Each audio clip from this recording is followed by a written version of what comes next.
Ancient Egypt endured longer than most empires that have ever risen or fallen, spanning more than 3,000 years from the first stirrings of agricultural settlements along the Nile to the final collapse of dynastic rule under Cleopatra in 30 BC.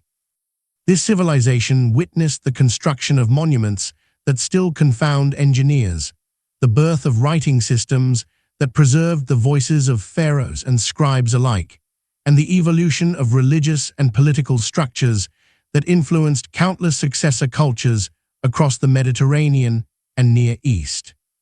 The documentary you are about to hear traces the complete story of this extraordinary culture, beginning in the misty pre-dynastic villages of the 5th millennium BC and concluding with the absorption of Egypt into the Roman Empire.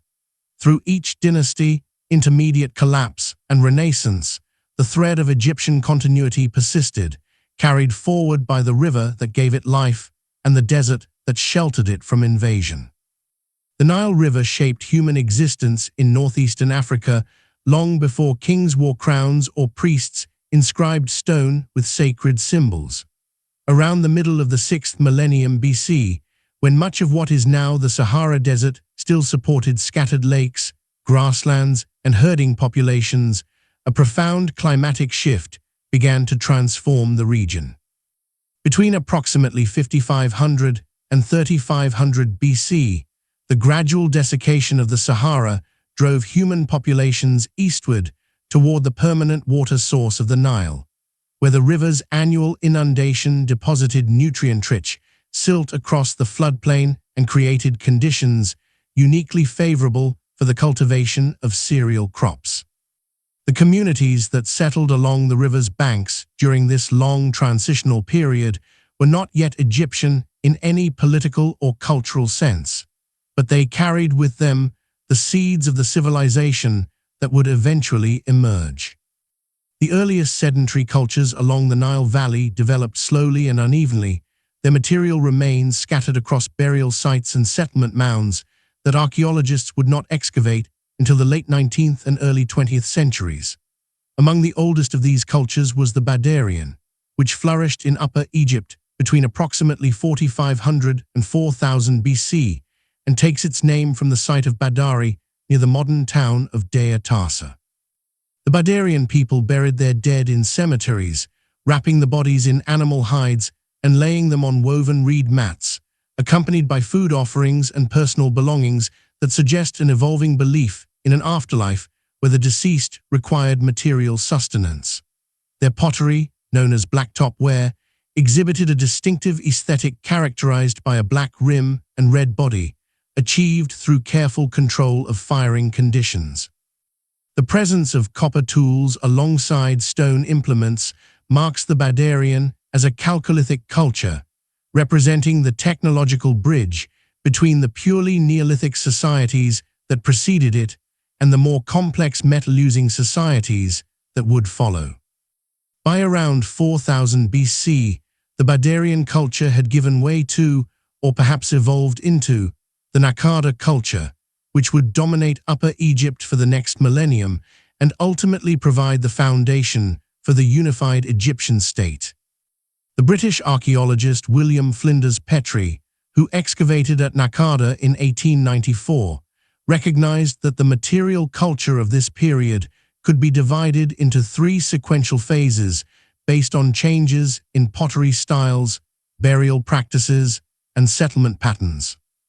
Naqada I, also known as the Amratian period after the cemetery site of El Amra, extended from approximately 4000 to 3500 BC and was characterized by villages of modest size engaged in mixed farming, herding, and hunting.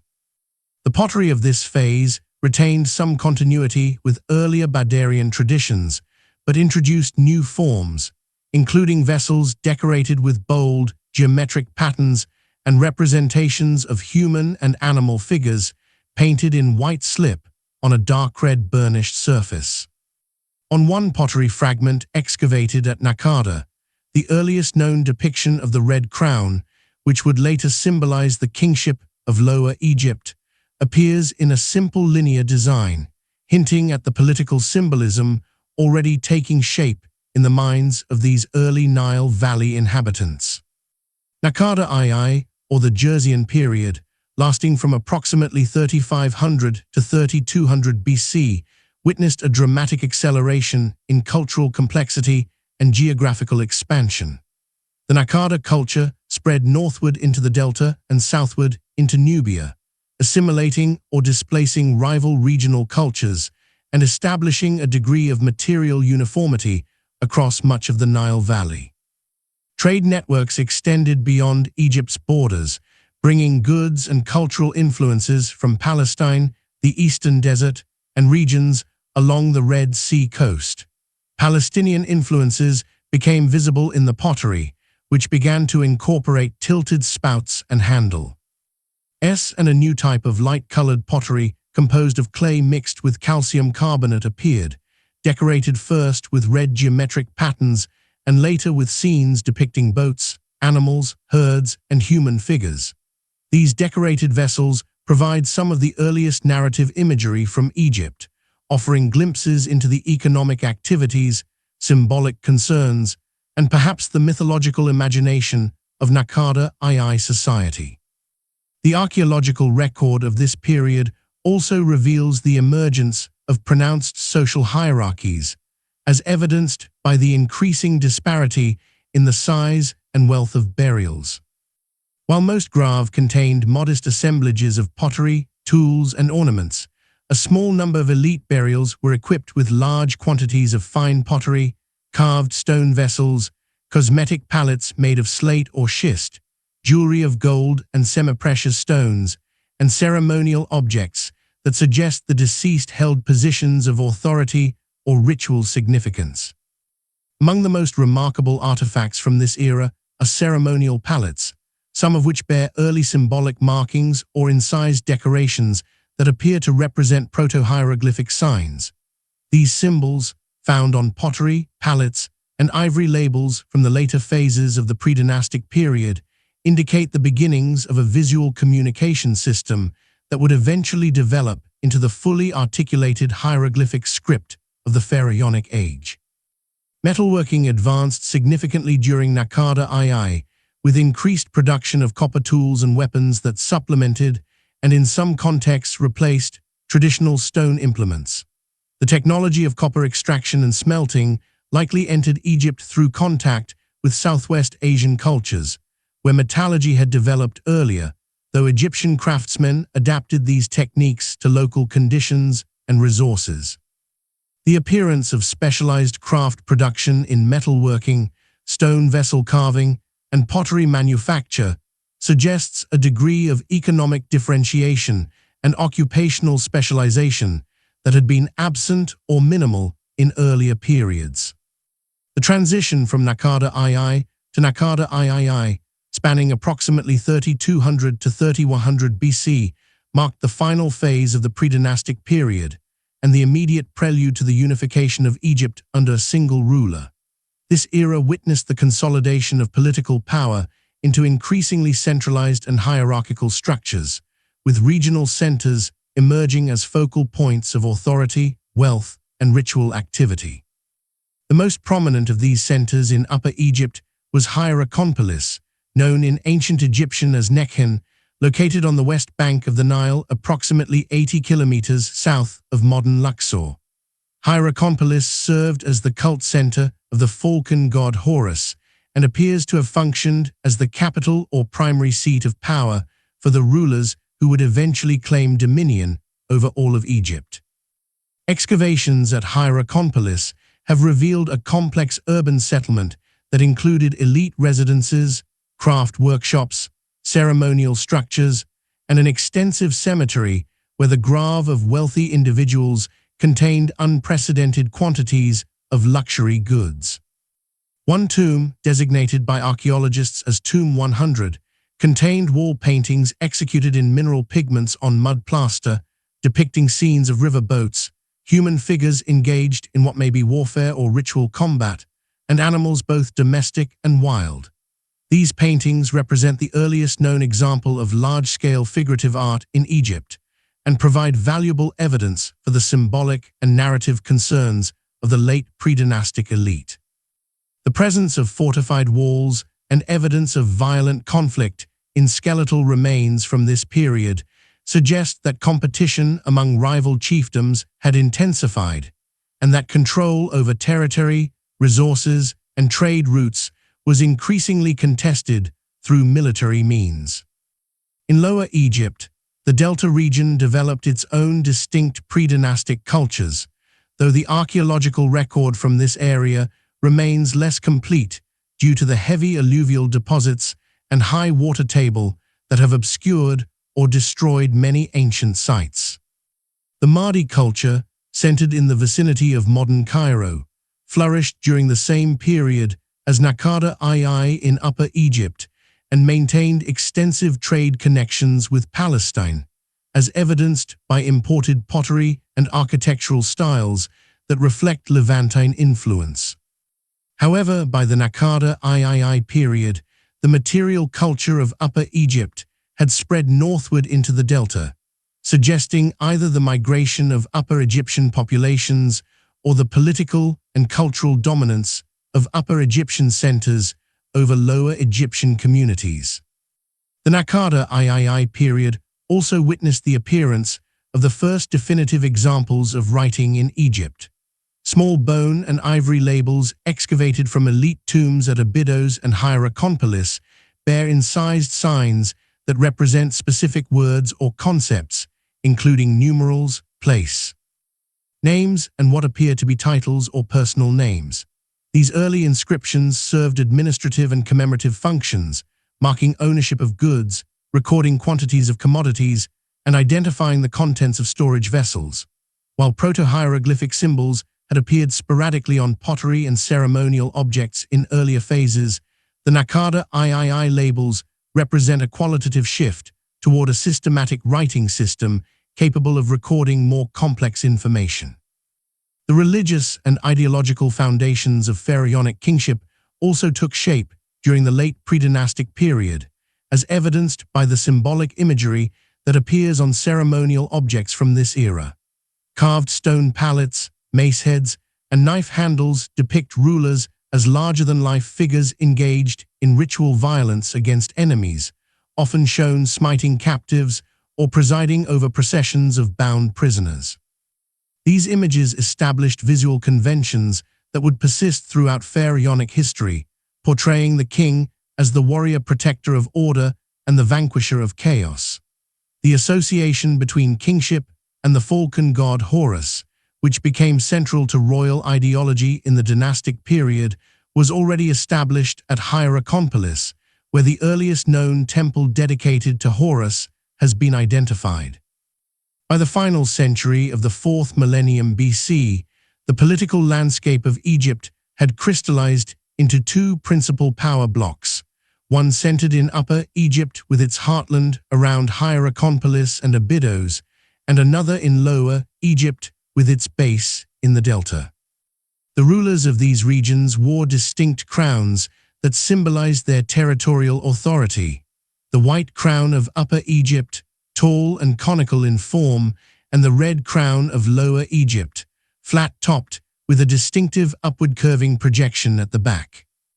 The unification of these two kingdoms into a single state, traditionally dated to around 3100 BC and attributed to a ruler known as Nama or Menes, would bring the pre-dynastic period to a close and inaugurate the age of the pharaohs. The material and cultural achievements of the pre-dynastic period provided the essential foundations upon which dynastic Egyptian civilization would be constructed. The agricultural surplus generated by Nile floodplain farming supported population growth and occupational specialization, while trade networks established contacts with neighboring regions that brought new materials, technologies, and ideas into the Nile Valley. The emergence of social hierarchies, administrative practices, and symbolic systems during this long formative period created the institutional and ideological structures that would enable centralized royal authority to function effectively once political unification was achieved. The ceramic traditions, artistic conventions, religious beliefs, and proto-hieroglyphic symbols that appeared in pre-dynastic contexts would all be incorporated and elaborated within the framework of pharaonic culture, ensuring continuity even as the scale and complexity of Egyptian society expanded dramatically in the centuries that followed. The Nama palette, discovered by British archaeologists James Quibble and Frederick Green in 1897 during excavations at the Temple of Horus in Hierakonpolis, stands as one of the most significant artifacts from the threshold between prehistory and recorded history in Egypt.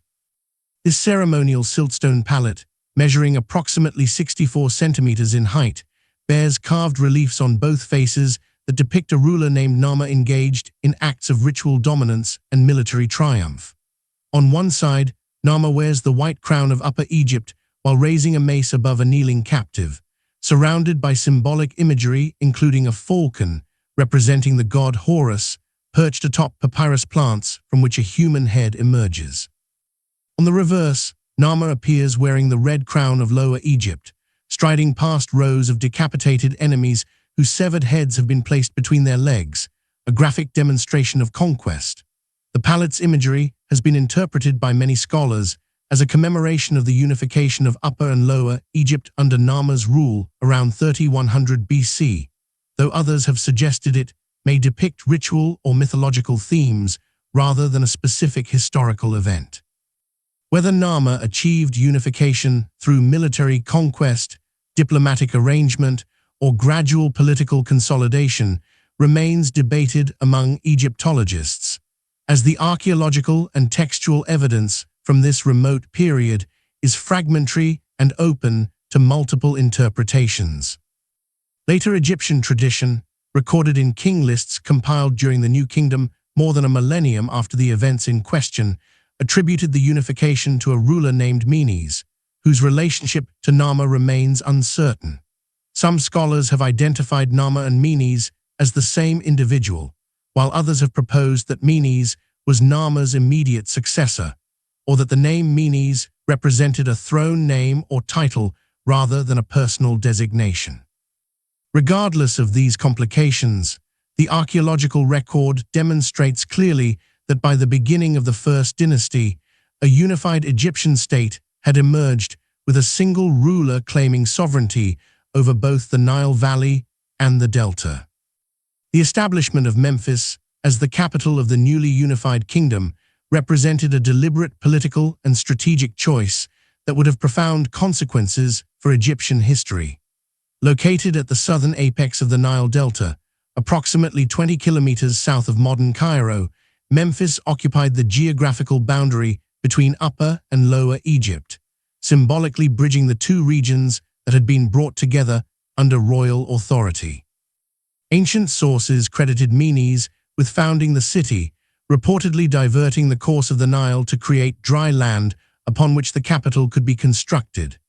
The Egyptians knew the city by several names, including Enebhej, meaning white walls, a reference to the whitewashed mud brick fortifications that surrounded the royal palace and administrative complex. Memphis would remain the administrative capital of Egypt throughout the Old Kingdom and continued to function as an important political, religious, and economic center for nearly 3,000 years. The kings of the First Dynasty, however, chose to be buried not at Memphis, but at Abydos in Upper Egypt, approximately 400 kilometers to the south. Abydos held special religious significance as a cult center of ancient pre-dynastic traditions and would later become associated with Osiris, the god of death and resurrection, though the fully developed Osirian theology had not yet crystallized during the early dynastic period. The royal tombs at Abydos consisted of subterranean chambers excavated into the desert bedrock, lined with mud brick walls, and originally roofed with wooden beams covered with matting and earth. Above these burial chambers rose rectangular mud brick superstructures known as mastabas, their exterior walls articulated with recessed panels that imitated the facade of a palace or monumental building. The term mastaba, derived from the Arabic word for bench, refers to the structure's low, flat-topped profile when viewed from a distance. The tombs of First Dynasty rulers at Abydos were surrounded by subsidiary burials containing the remains of royal servants, craftsmen, and possibly members of the court who were interred at the time of the king's death.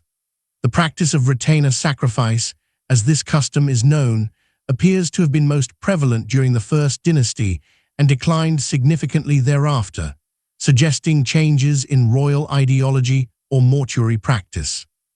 Each royal tomb was also associated with a massive rectangular enclosure wall located approximately 1.5 kilometers away in the desert, closer to the cultivation and floodplain.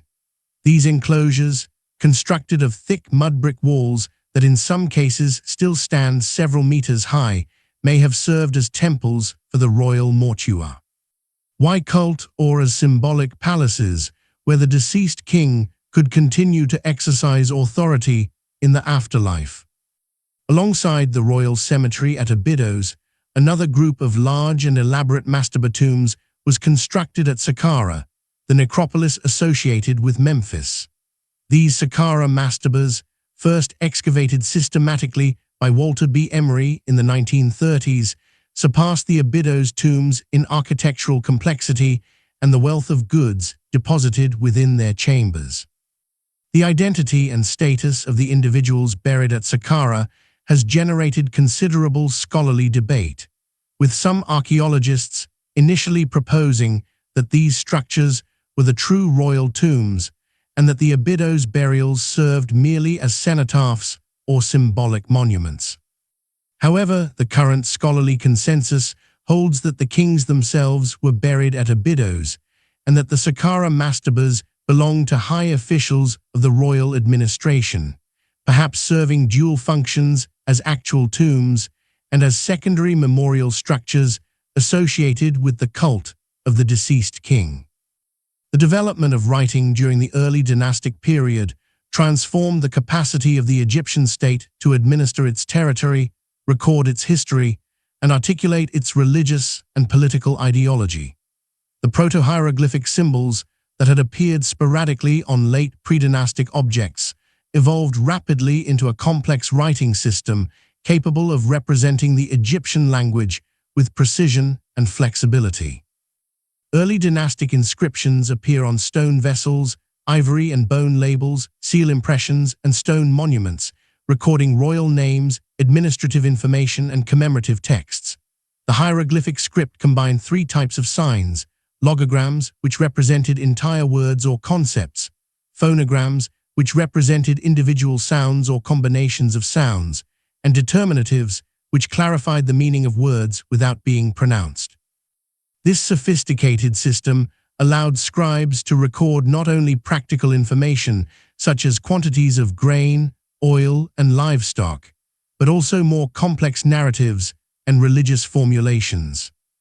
The earliest royal inscriptions from the First Dynasty established the fundamental elements of pharaonic titulary that would persist throughout Egyptian history. Each king adopted a Horus name, written within a rectangular frame called a serek, that depicted the facade of a palace surmounted by the falcon of Horus. This iconographic formula expressed the theological principle that the king was the living embodiment of Horus, the falcon-headed sky god and patron of kingship, who ruled the terrestrial realm while his divine father Osiris reigned over the realm of the dead. The theology of divine kingship that crystallized during the early dynastic period positioned the pharaoh as a unique being who participated in both human and divine nature, serving as the essential mediator between the ordered cosmos represented by the gods and the human society that depended on divine favor for its prosperity and security. The kings of the First Dynasty bore names that reflected religious and ideological concerns central to early Egyptian statecraft. Following Nama, whose name appears on several surviving artifacts, came Horaha, possibly to be identified with Menes of later tradition, then Jur, Jet, Den, Ainjib, Semekit, and Ka, whose reigns collectively spanned approximately 2 centuries. The reign of Den, in the middle of the dynasty, appears to have been particularly long and prosperous, as evidenced by the large number of inscribed objects bearing his name and the architectural sophistication of his tomb at Abydos, which included the earliest known stone floor in an Egyptian funerary structure. Inscriptions from Den's reign document military expeditions into the Sinai Peninsula and possibly into Nubia, suggesting that the unified Egyptian state had begun to project power beyond its borders in pursuit of copper, turquoise, and other strategic resources. The transition from the first to the second dynasty, which occurred around 2890 BC, appears to have been accompanied by political instability or conflict, though the precise nature of these events remains obscure. The kings of the early second dynasty moved the royal burial ground from Abydos to Saqqara, perhaps reflecting a shift in political or religious orientation, and their tombs exhibit architectural innovations, including more complex underground gallery systems. The later second dynasty witnessed a period of apparent religious conflict or reform, as evidenced by changes in royal nomenclature and iconography. Peribsen, a king in the middle of the dynasty, replaced the traditional Horus falcon atop his serek with the Seth animal, representing the god Set, Horus's mythological adversary and the embodiment of disorder and foreignness. His successor Khasikhemwy initially adopted a Seth name, but later combined both the Horus falcon and Seth animal above his serek, perhaps signaling a reconciliation of competing religious or political factions. Khasikhemwy's reign concluded the second dynasty and ushered in the transition to the third dynasty and the Old Kingdom. The administrative infrastructure that developed during the early dynastic period laid the groundwork for the centralized bureaucratic state that would characterize the Old Kingdom.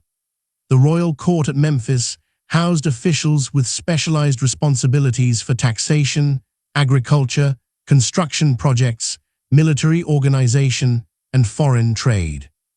A class of literate scribes, trained in the complex hieroglyphic and hieratic scripts, formed the backbone of this administrative apparatus, recording tax receipts, managing storehouses, and maintaining records of royal decrees and land ownership.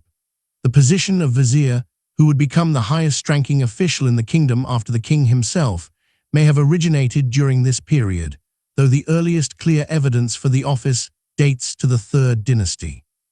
The ideology and symbolism of pharaonic kingship that emerged during the early dynastic period drew upon religious concepts rooted in pre-dynastic beliefs, but organized these elements into a coherent theological system that legitimized royal authority. The pharaoh was understood as the guarantor of Ma'at, a concept encompassing truth, justice, order, and cosmic balance, which stood in eternal opposition to Isfet, representing chaos, falsehood, and disorder. Through the performance of daily temple rituals, the celebration of religious festivals, and the execution of kingly duties such as judging disputes, commanding armies, and overseeing construction projects, the pharaoh maintained Ma'at and prevented the cosmos from collapsing back into the primordial chaos that had existed before creation. This theology positioned the king not merely as a political ruler, but as an essential cosmic force whose proper functioning ensured the continuation of the world itself. The artistic conventions established during the early dynastic period codified visual principles that would govern Egyptian representational art for 3 millennia.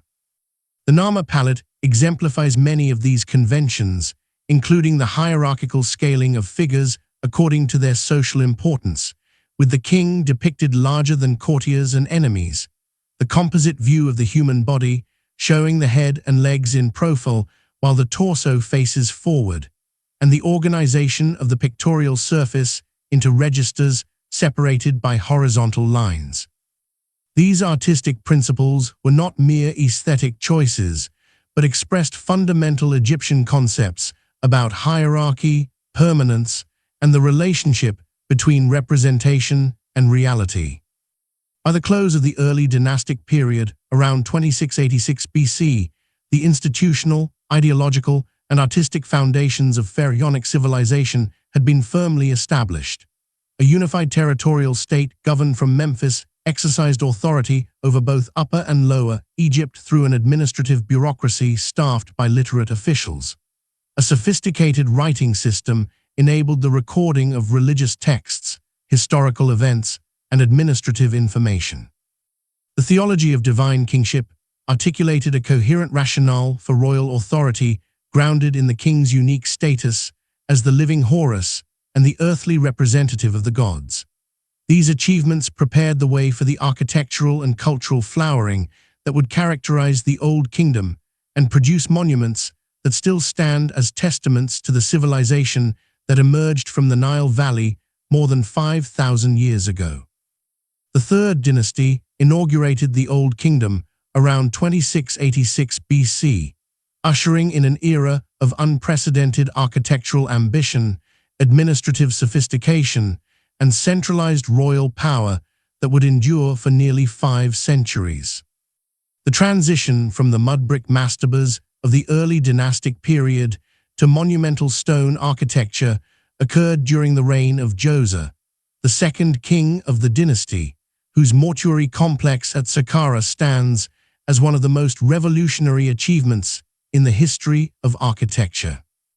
The architect responsible for this innovation was Imhotep, Djoser's vizier, who held an extraordinary range of positions and competencies, including high priest, physician, astronomer, and master of royal building projects. Imhotep's transformation of the traditional rectangular mastaba into a stepped pyramid by stacking 6 successively smaller platforms atop one another created a structure that rose approximately 60 meters above the desert floor and could be seen from great distances across the Nile Valley. The step pyramid complex at Saqqara extended far beyond the pyramid itself, encompassing an area of approximately 15 hectares surrounded by a massive limestone enclosure wall over 10 meters in height. Within this enclosure stood a series of buildings constructed entirely in stone, many of which replicated in permanent material the forms of earlier structures that had been built from perishable materials such as wood, reeds, and mud brick. Dummy buildings with false doors and sealed chambers served purely symbolic functions, providing architectural settings for the king's spirit to inhabit and use in the afterlife. The complex included courtyards where the king could eternally reenact the ritual running that demonstrated his physical vigor and fitness to rule, mortuary temples where offerings could be presented to sustain the deceased monarch, and subterranean galleries containing thousands of stone vessels, many inscribed with the names of earlier kings, perhaps appropriated from older tombs or representing symbolic tribute from past generations. Imhotep's achievement in designing and executing the step pyramid complex earned him veneration that extended far beyond his own lifetime, and in later periods he was deified as a god of wisdom, medicine, and architecture, receiving cult worship at shrines throughout Egypt. The use of stone on such a massive scale represented not merely an aesthetic choice, but reflected the ideological shift toward creating monuments designed to endure for eternity, embodying in physical form the permanence of kingship and the eternal nature of the pharaoh's relationship with the gods. The Fourth Dynasty, beginning around 2613 BC, witnessed the refinement of pyramid architecture from the stepped form pioneered under Djoser to the true pyramid with smooth, angled sides. The founder of the dynasty, Sneferu, constructed multiple pyramids during his long reign, experimenting with different angles of inclination and methods of internal construction, eventually achieving the geometrically perfect form that would define subsequent pyramid building. Sneferu's son Khufu, known to the Greeks as Cheops, commissioned the largest pyramid ever constructed in Egypt, a monument that ancient Greek historians would later designate as one of the 7 wonders of the world. The Great Pyramid of Khufu at Giza, constructed around 2560 BC, consisted originally of approximately 2,300,000 limestone blocks, averaging 2.5 tons each, though some granite blocks transporting from quarries near Aswan in Upper Egypt weighed as much as 15 tons. The base of the pyramid covered an area of 13 acres, with each side measuring approximately 230 meters in length and aligned with extraordinary precision to the cardinal directions, deviating by less than 4 minutes of arc. The original height of the pyramid reached 147 meters, making it the tallest man-made structure in the world for more than 3,800 years. The outer surface was originally covered with highly polished Tura limestone casing stones that reflected the sun's light and gave the pyramid a brilliant white appearance visible from great distances, though most of these casing stones were removed in later periods for use in other construction projects. The construction of such monuments required not only immense quantities of stone, but also sophisticated organizational capacity, engineering knowledge, and labor coordination. The workforce that built the pyramids appears to have consisted primarily of Egyptian farmers fulfilling corvée labor obligations during the annual inundation season when agricultural work was impossible, and the Nile's high water level facilitated the transportation of heavy stone blocks by boat close to the construction sites. Recent archaeological excavations at workers' settlements near the Giza pyramids have revealed that these laborers were not slaves, but organized teams of skilled and unskilled workers who received regular rations of bread, beer, meat, and fish, and who lived in purpose-built settlements equipped with dormitories, bakeries, breweries, and medical facilities.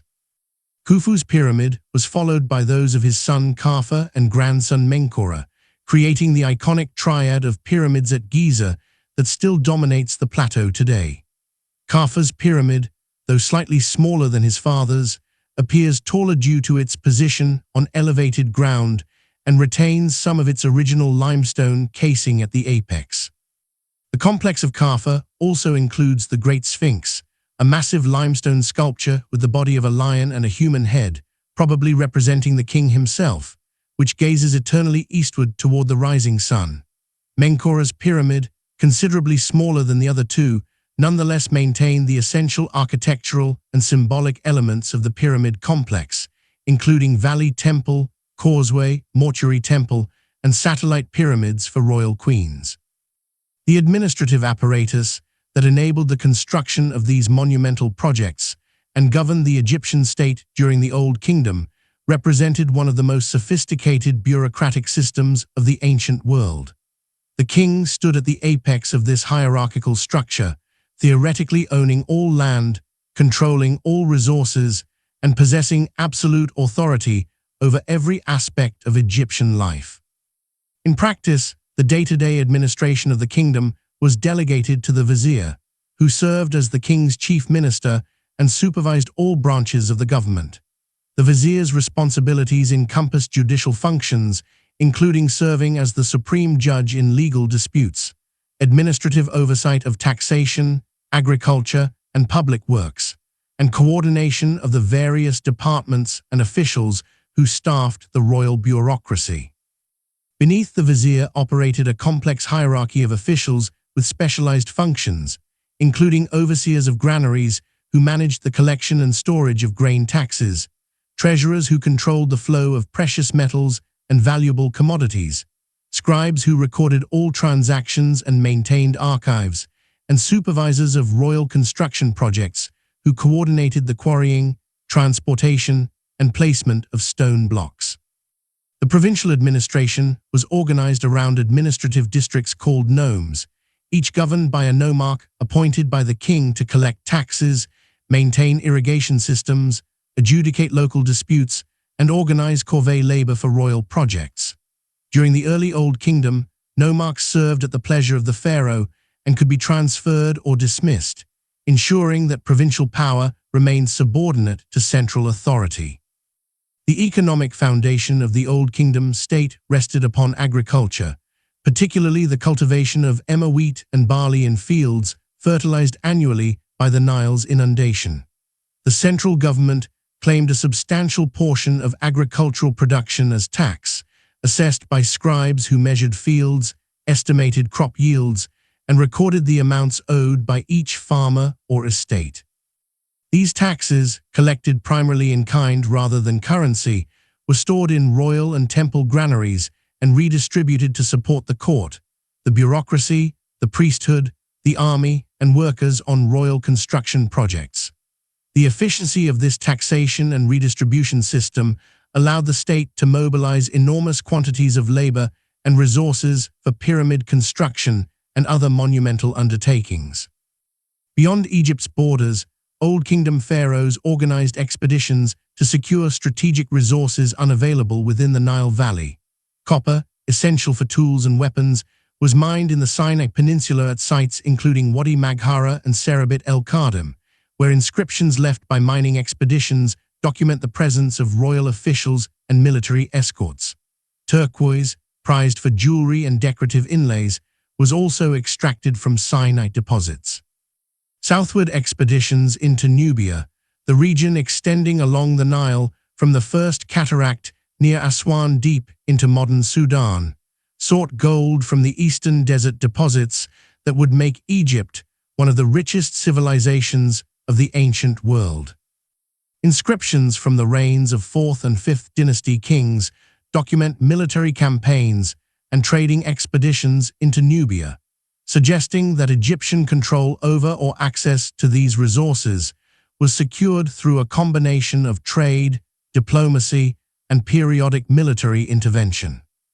The religious ideology of the Old Kingdom underwent a significant transformation with the rise of the solar cult centered at Heliopolis, a city located near the apex of the Nile Delta northeast of Memphis.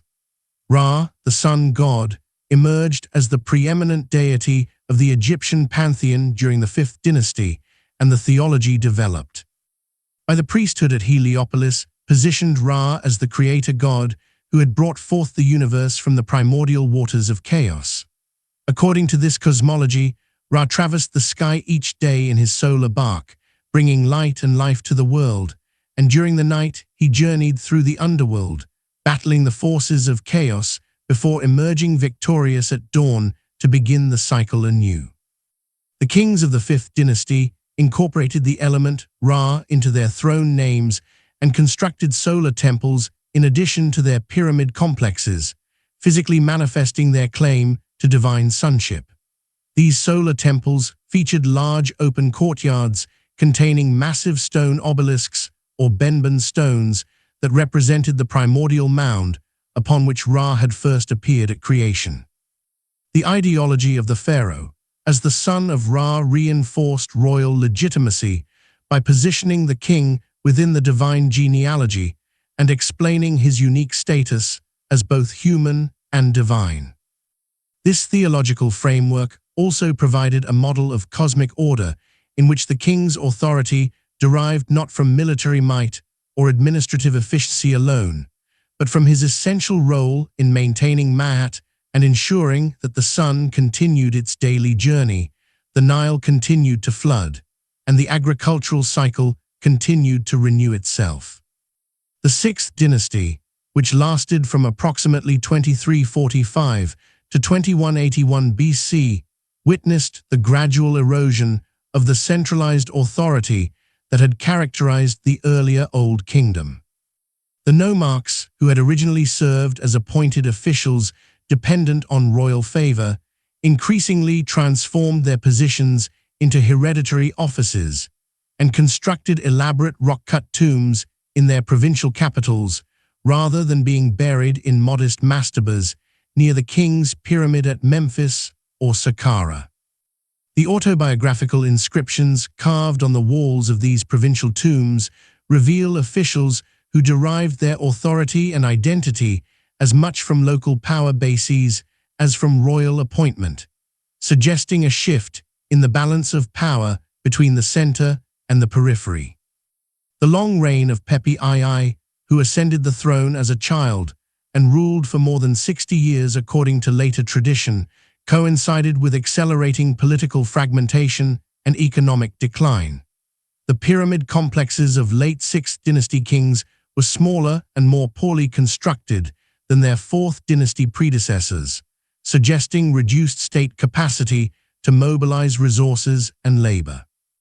Evidence from climate studies indicates that the late 3rd millennium BC experienced a period of reduced rainfall across the eastern Mediterranean and Near East, which may have resulted in lower Nile flood levels and reduced agricultural productivity in Egypt. Such environmental stresses would have undermined the economic surplus upon which the centralized state depended and may have contributed to the political crisis that culminated in the collapse of the Old Kingdom around 2181 BC. The age of the Great Pyramids drew to a close not with dramatic conquest or catastrophic collapse, but through a gradual process of decentralization in which local provincial elites accumulated power and resources that had once flowed exclusively to the royal capital. The monuments that these Old Kingdom pharaohs left behind, however, would endure as physical testimony to the organizational capacity, engineering knowledge, and ideological coherence of a civilization that had transformed the stone of the Egyptian desert into structures designed to last for eternity. The collapse of the Old Kingdom around 2181 BC did not occur as a sudden catastrophic event, but rather as a gradual process of political disintegration in which the centralized authority of the Memphis-based monarchy eroded and regional governors transformed themselves from royal appointees into independent or semi-independent rulers. The 6th dynasty, King Pepi II, whose extraordinarily long reign of more than 6 decades may have lasted into the early years of the 22nd century BC, appears to have presided over the final phase of this decline, and the brief reigns of several obscure successors failed to arrest the fragmentation of royal power.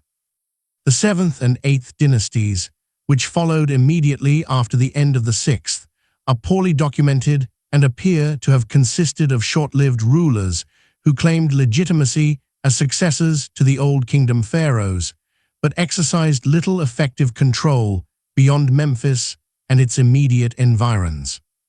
The nomarchs, who had accumulated wealth, prestige, and hereditary claims to their provincial offices during the late Old Kingdom, now functioned as autonomous rulers within their territories, collecting taxes, administering justice, maintaining their own military forces, and conducting independent foreign relations with neighboring regions.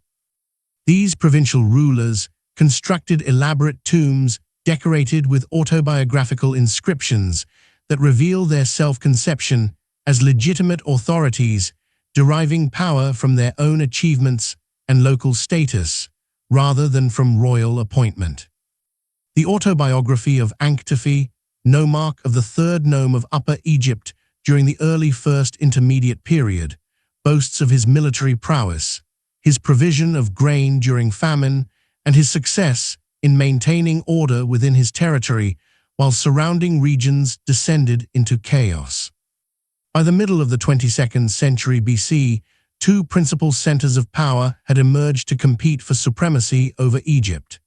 In Middle Egypt, the rulers of Heracleopolis, a city located south of the Fayum Depression, approximately 100 kilometers south of Memphis, established what later Egyptian historiography would designate as the 9th and 10th dynasties.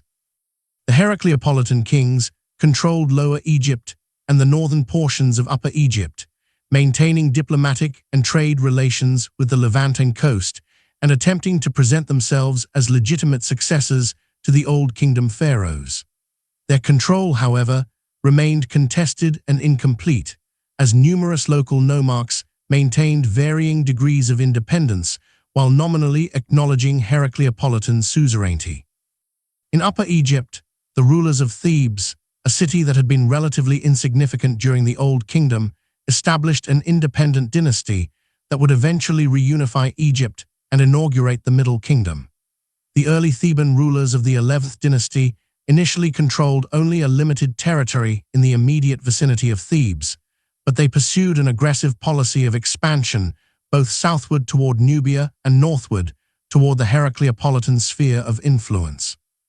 Intef I, who reigned during the late 22nd century BC, adopted the royal titulary, including the designation King of Upper and Lower Egypt, signaling his claim to rule over a unified Egypt, even though he controlled only a portion of Upper Egypt. The conflict between Heracleopolis and Thebes dominated the political history of the First Intermediate Period, manifesting in periodic military campaigns, shifting alliances with intermediate nomarchs, and propaganda warfare in which each side claimed superior legitimacy. The strategic town of Abydos, located in the territory between the two rival kingdoms, became a focal point of military conflict, as control over this religiously significant site conferred symbolic legitimacy and practical strategic advantage. Intef II and Intef III of the Theban 11th dynasty gradually extended their territorial control northward, absorbing or subjugating the nomarchs of Middle and Upper Egypt and establishing Thebes as the dominant power in the south. The literary sources composed during or shortly after the First Intermediate Period present contrasting perspectives on this era of political fragmentation. The most famous of these texts, known as the Admonitions of Ipuwer, survives in a single papyrus manuscript copied during the New Kingdom, but probably composed during the Middle Kingdom, looking back on the turmoil of the First Intermediate Period. This text, presented as the lament of a sage addressing the king, describes a world turned upside down in which the poor have become rich, the rich have become destitute, servants command their former masters, foreign peoples occupy Egyptian territory, and the fundamental order of society has collapsed. The Admonitions catalogue a litany of social inversions and disasters, including tomb robbery, murder, famine, the cessatio of Nile navigation, the breakdown of trade, and the abandonment of temples and religious festivals. Modern scholars have debated whether the Admonitions of Ipuwer should be read as a realistic description of historical conditions during the First Intermediate Period, or as a literary composition employing exaggerated contrasts between ideal order and actual chaos for rhetorical and ideological purposes. The text's function appears to have been instructional, presenting the collapse of Maat as a consequence of failed kingship, and thereby reinforcing the ideology that only a powerful, divinely sanctioned pharaoh could maintain cosmic and social order.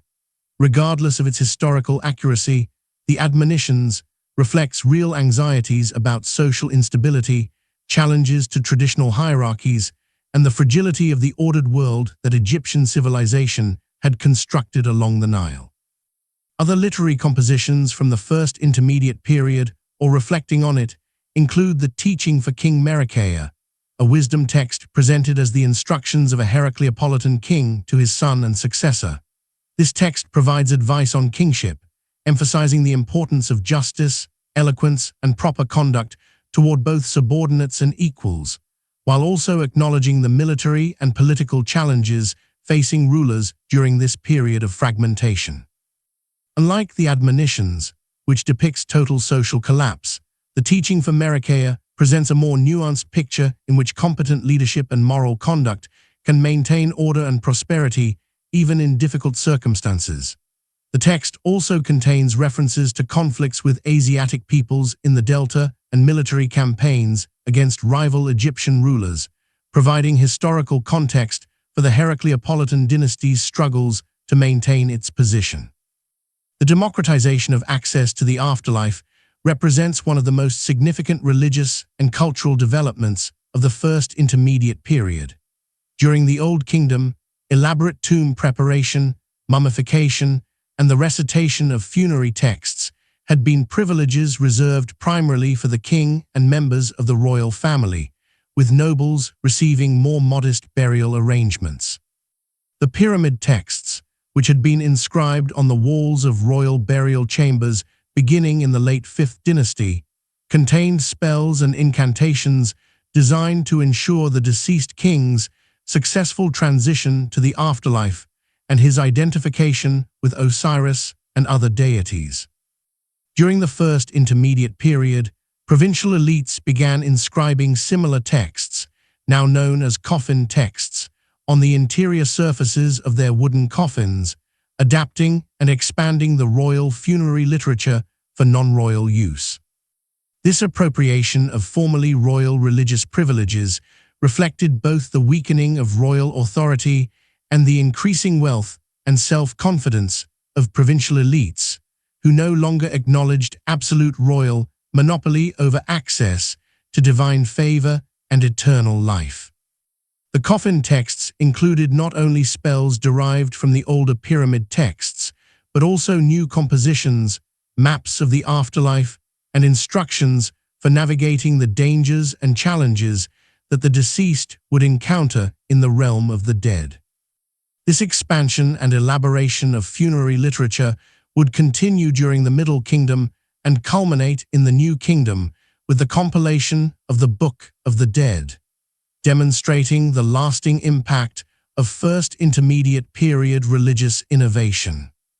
The artistic production of the First Intermediate Period displays considerable regional variation, reflecting the political fragmentation and the patronage of multiple local courts rather than a single royal workshop tradition. Provincial styles that had been subordinate to or influenced by Memphis-centered conventions during the Old Kingdom now developed distinctive characteristics, and craftsmen experimented with forms, proportions, and iconographic elements that departed from established norms. Some scholars have characterized First Intermediate Period art as representing a decline in technical skill and aesthetic quality compared to Old Kingdom production, interpreting it as evidence of cultural decay accompanying political collapse. Others have argued that this assessment reflects anachronistic aesthetic preferences and that the stylistic diversity and experimentation of the period should be understood as creative adaptation to new patronage contexts rather than technical failure. The biographical inscriptions carved in provincial tombs during this period reveal officials who derived their identity and legitimacy from local roots and personal achievement rather than from positions within a centralized royal administration. These texts emphasize the nomarch's role as provider and protector of his local population during times of hardship, describing how the official distributed grain during famine, protected his territory from marauding forces, maintained irrigation systems, and administered justice impartially. The recurring theme of local rulers providing stability and prosperity during a time of general disorder suggests both genuine challenges facing Egyptian society during this period and the ideological self-presentation of provincial elites who sought to legitimize their independence from royal authority. The Theban 11th dynasty's eventual triumph over Heracleopolis and reunification of Egypt was achieved primarily during the reign of Mentuhotep II, also known as Nebhipeta, who ruled for approximately 51 years beginning around 2055 BC. During the early part of his reign, Mentuhotep II controlled only Upper Egypt and remained locked in conflict with the 10th dynasty rulers of Heracleopolis. Around his 14th regnal year, commemorated by the adoption of a new throne name, Mentuhotep II launched a decisive campaign that defeated the Heracleopolitan kingdom and brought Lower Egypt under Theban control. The reunification was achieved through military conquest rather than diplomatic merger, as evidenced by archaeological evidence of violent destruction at some sites, and by the disappearance of the Heracleopolitan dynasty from the historical record. Following reunification, Mentuhotep II embarked on campaigns to reassert Egyptian control over territories that had been lost or had become semi-independent during the period of fragmentation. Military expeditions were sent into Nubia to secure the trade routes and resource extraction sites that had been disrupted during the First Intermediate Period. The western oases of the Libyan desert were brought back under Egyptian control, and punitive campaigns were conducted against Asiatic peoples in Sinai and southern Palestine. These military actions aimed not only to secure strategic resources and trade routes, but also to re-establish the image of the pharaoh as the powerful warrior king who extended Egypt's borders and protected the kingdom from foreign threats. Mentuhotep II constructed an innovative mortuary complex at Deir el-Bahari on the west bank of the Nile at Thebes, a structure that combined elements of the pyramid tradition with the rock-cut tomb format that had become prominent during the First Intermediate Period. The temple was built against the base of dramatic limestone cliffs and consisted of terraced courtyards, colonnaded porticos, and a central structure that may have been topped with a pyramid or a massive mound. This architectural synthesis reflected the Theban dynasty's claim to legitimate succession from the Old Kingdom pharaohs, while simultaneously acknowledging the political and cultural transformations that had occurred during the intervening period of fragmentation. The First Intermediate Period, despite its characterization in later Egyptian historiography as a time of chaos and disorder, fostered important cultural developments that would shape subsequent Egyptian civilization. The democratization of religious practices, the flourishing of provincial artistic traditions, the expansion of literary genres, and the experience of political fragmentation all contributed to a more diverse and complex cultural landscape than had existed during the rigidly centralized Old Kingdom.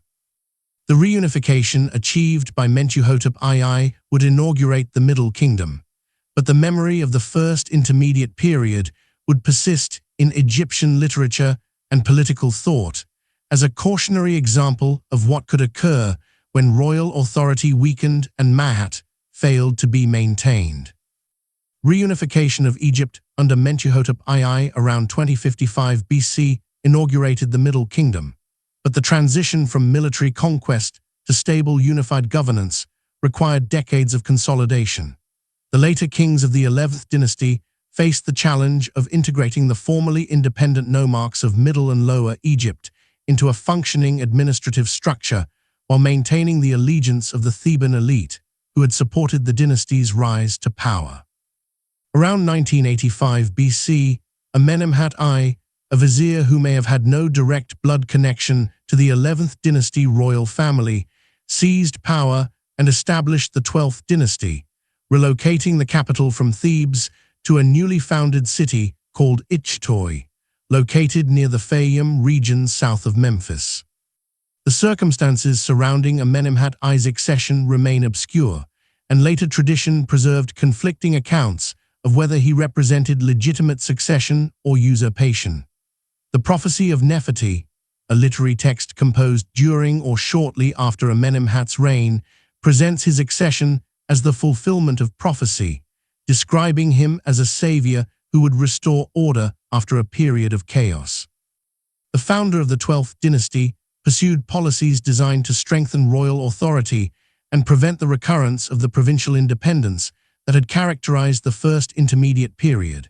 He required registration of land throughout Egypt, modified nome boundaries to reduce the power of traditional territorial units, and appointed nomarchs directly when positions became vacant, though he appears to have accommodated existing provincial elites rather than attempting their wholesale replacement. Amenemhat I's reign ended violently with his assassination in a palace conspiracy, an event commemorated in one of the most remarkable literary compositions of the Middle Kingdom, the Instructions of Amenemhat. This text, presented as the ghost of the murdered king speaking to his son and successor Senusret I, warns against misplaced trust and advises constant vigilance against potential enemies even among close associates. The instructions describe the assassination in dramatic terms, with the king attacked while defenseless in his bedchamber by members of his own household, and counsel the new ruler to trust no one completely, for even those who appear loyal may harbor treacherous intentions.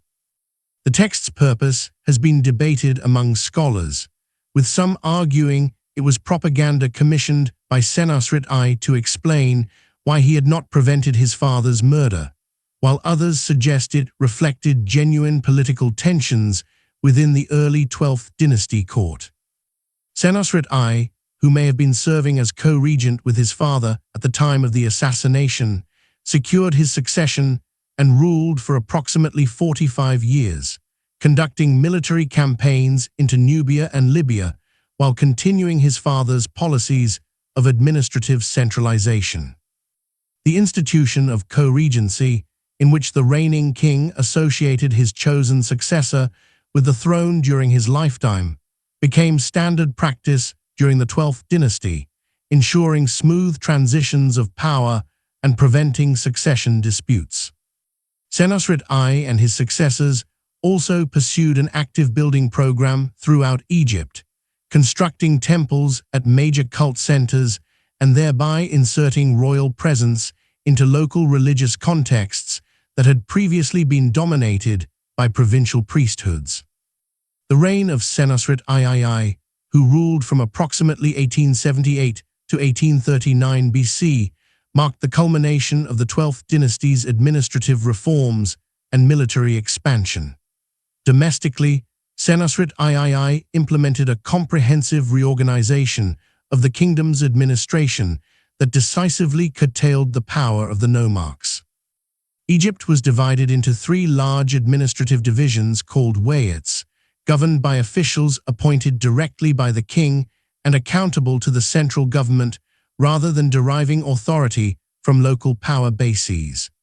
This reform replaced the nome system that had existed since the Old Kingdom and eliminated the hereditary provincial governorships that had repeatedly challenged royal authority. The disappearance of elaborate provincial tombs after Senusret III's reign suggests that the old nomarch class had been effectively suppressed, though whether this occurred through administrative reform alone or through more coercive measures remains unclear. Senusret III directed Egypt's most ambitious military expansion into Nubia, conducting multiple campaigns that pushed the southern frontier to the Second Cataract of the Nile and established permanent Egyptian control over Lower Nubia. To secure this conquest, he constructed a series of massive mud brick fortresses at strategic locations along the Nile between the First and Second Cataracts, creating a defensive network that protected Egyptian territory, controlled trade routes, and served as bases for further military operations southward. These fortresses, including those at Buhen, Mergissa, and Semna, represented sophisticated military architecture with thick walls, bastions, moats, and carefully designed fields of fire that enabled small garrisons to defend against much larger attacking forces. Inscriptions at the southern fortress of Semna declared the boundary of Egypt and prohibited Nubians from passing northward except on authorized trading missions. The conquest and fortification of Lower Nubia served multiple strategic purposes beyond simple territorial expansion. The region provided access to gold deposits in the eastern desert, timber and other resources unavailable in Egypt proper, and control over trade routes connecting Egypt with regions farther south in the Kingdom of Kush. The fortresses also functioned as instruments of cultural colonization, with Egyptian garrisons establishing permanent settlements that introduced Egyptian administrative practices, religious cults, and material culture into Nubia. Over time, some of these military installations evolved from purely defensive outposts into economic centers, with attached civilian populations engaged in agriculture, craft production, and trade. The agricultural development of the Fayum region constituted one of the most significant economic achievements of the Middle Kingdom.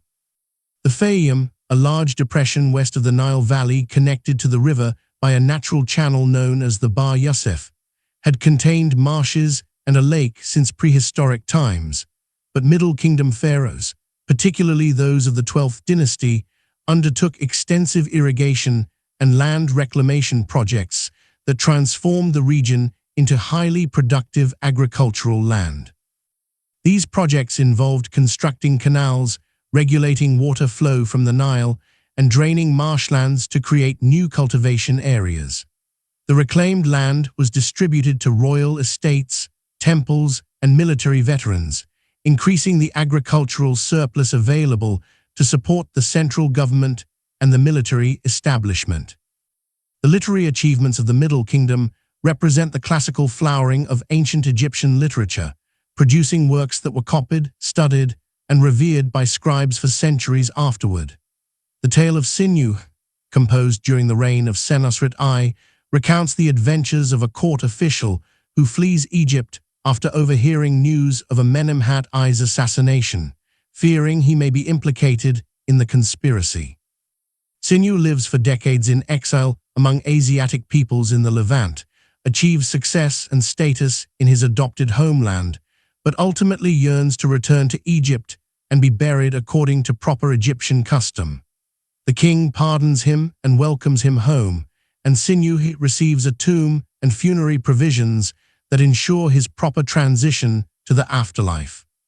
The narrative sophistication of the Tale of Sinew includes psychological depth in its portrayal of the protagonist's internal conflicts, detailed ethnographic descriptions of Levantine society and customs, and exploration of themes including identity, exile, loyalty, and the uniqueness of Egyptian civilization. The tale's enduring popularity in ancient Egypt, evidenced by numerous surviving manuscript copies, and its inclusion in scribal training curricula, suggests it resonated deeply with Egyptian cultural values and anxieties about life beyond Egypt's borders. Modern scholars have interpreted the text as expressing Egyptian attitudes toward foreigners, serving as propaganda legitimizing the 12th dynasty, or functioning as wisdom literature, examining the nature of proper conduct and divine providence. Other Middle Kingdom literary works include wisdom texts that present moral and practical instruction, narratives exploring philosophical and existential questions, and tales of supernatural encounters and divine intervention. The Eloquent Peasant, a text that survives in multiple Middle Kingdom copies, tells of a peasant who is robbed and delivers a series of eloquent speeches before a high official, demonstrating that justice and rhetorical skill may exist even among the lower classes. The Dispute Between a Man and His Bar, a philosophical dialogue exploring questions of life, death, and the value of existence, presents a man contemplating suicide in conversation with his bar, or soul, which initially threatens to abandon him but ultimately agrees to remain. The religious transformations of the Middle Kingdom included the rise of Osiris to prominence as the preeminent deity of the afterlife.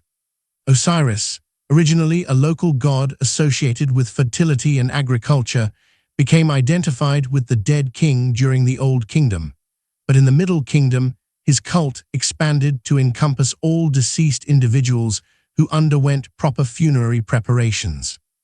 According to Osirian theology, the deceased was identified with Osiris, who had been murdered by his brother Seth, dismembered, and restored to life through the magical intervention of his wife Isis and sister Nephthys. Just as Osiris had conquered death and become ruler of the underworld, so could each properly prepared deceased individual achieve resurrection and eternal life. This democratization of the afterlife, which had begun during the first intermediate period with the adoption of coffin texts by non-royal individuals, accelerated during the Middle Kingdom as Osirian beliefs became increasingly central to Egyptian funerary religion. The concept that eternal life could be achieved not through royal blood, but through proper ritual observance, moral conduct during life, and adequate funerary provision made the afterlife theoretically accessible to any Egyptian who could afford the necessary preparations. The coffin texts inscribed on Middle Kingdom burials reflected this expansion, containing spells that enabled the deceased to transform into various divine forms, navigate the dangers of the underworld, and ultimately achieve resurrection as an Osiris. The cult center of Osiris at Abydos became the most important pilgrimage site in Egypt during the Middle Kingdom, with individuals from throughout the country erecting stelae commemorating their participation in the annual festivals celebrating Osiris's death and resurrection. Those who could not be buried at Abydos itself sought to establish a symbolic presence through commemorative monuments, while those who could afford neither burial nor monument at the site made pilgrimages during their lifetimes to participate in the sacred dramas reenacting the Osirian myth. This democratization of religious practice, though often characterized as extending religious privileges to broader segments of society, remained limited by economic constraints, as the elaborate funerary preparations, mummification, coffins inscribed with protective texts, and tomb equipment required substantial resources beyond the means of most Egyptians. The 12th dynasty concluded with the reign of Amenemhat III, whose 45-year rule represented the final period of Middle Kingdom prosperity and stability. His successors, Amenemhat IV and Queen Sobkneferu, ruled only briefly before the dynasty ended around 1802 BC, giving way to the 13th dynasty. The 13th dynasty, though maintaining nominal continuity with the 12th, witnessed a proliferation of short-lived rulers, suggesting instability in royal succession and weakening central authority. The later 13th dynasty kings appear to have controlled primarily Upper Egypt, while Lower Egypt and the Delta increasingly came under the influence of Asiatic populations who had been settling in the eastern Delta for generations. These Asiatic peoples, primarily of Canaanite and Amorite origin, had entered Egypt through various means, including trade, labor migration, and service as mercenaries in Egyptian military forces during the prosperous 12th dynasty. By the late 13th dynasty, some of these communities had grown sufficiently large and powerful to establish autonomous political entities in the Delta, eventually coalescing into the Hyksos kingdom that would dominate Lower Egypt during the Second Intermediate Period. The gradual erosion of central authority during the 13th dynasty, combined with the increasing power of foreign populations in the Delta, set the stage for the political fragmentation that would end the Middle Kingdom around 1650 BC. Middle Kingdom left a lasting legacy in Egyptian cultural memory as a classical age of artistic refinement, literary achievement, and administrative efficiency. Later generations of scribes studied Middle Kingdom literary texts as models of linguistic and stylistic excellence, and the religious developments of the period, particularly the popularization of Osirian funerary beliefs, would shape Egyptian attitudes toward death and the afterlife for the remainder of pharaonic civilization. The Middle Kingdom demonstrated that the fragmentation of the First Intermediate Period could be overcome, and that centralized royal authority could be reconstructed, though the subsequent collapse into the Second Intermediate Period would show that such reunification remained vulnerable to both internal weaknesses and external pressures.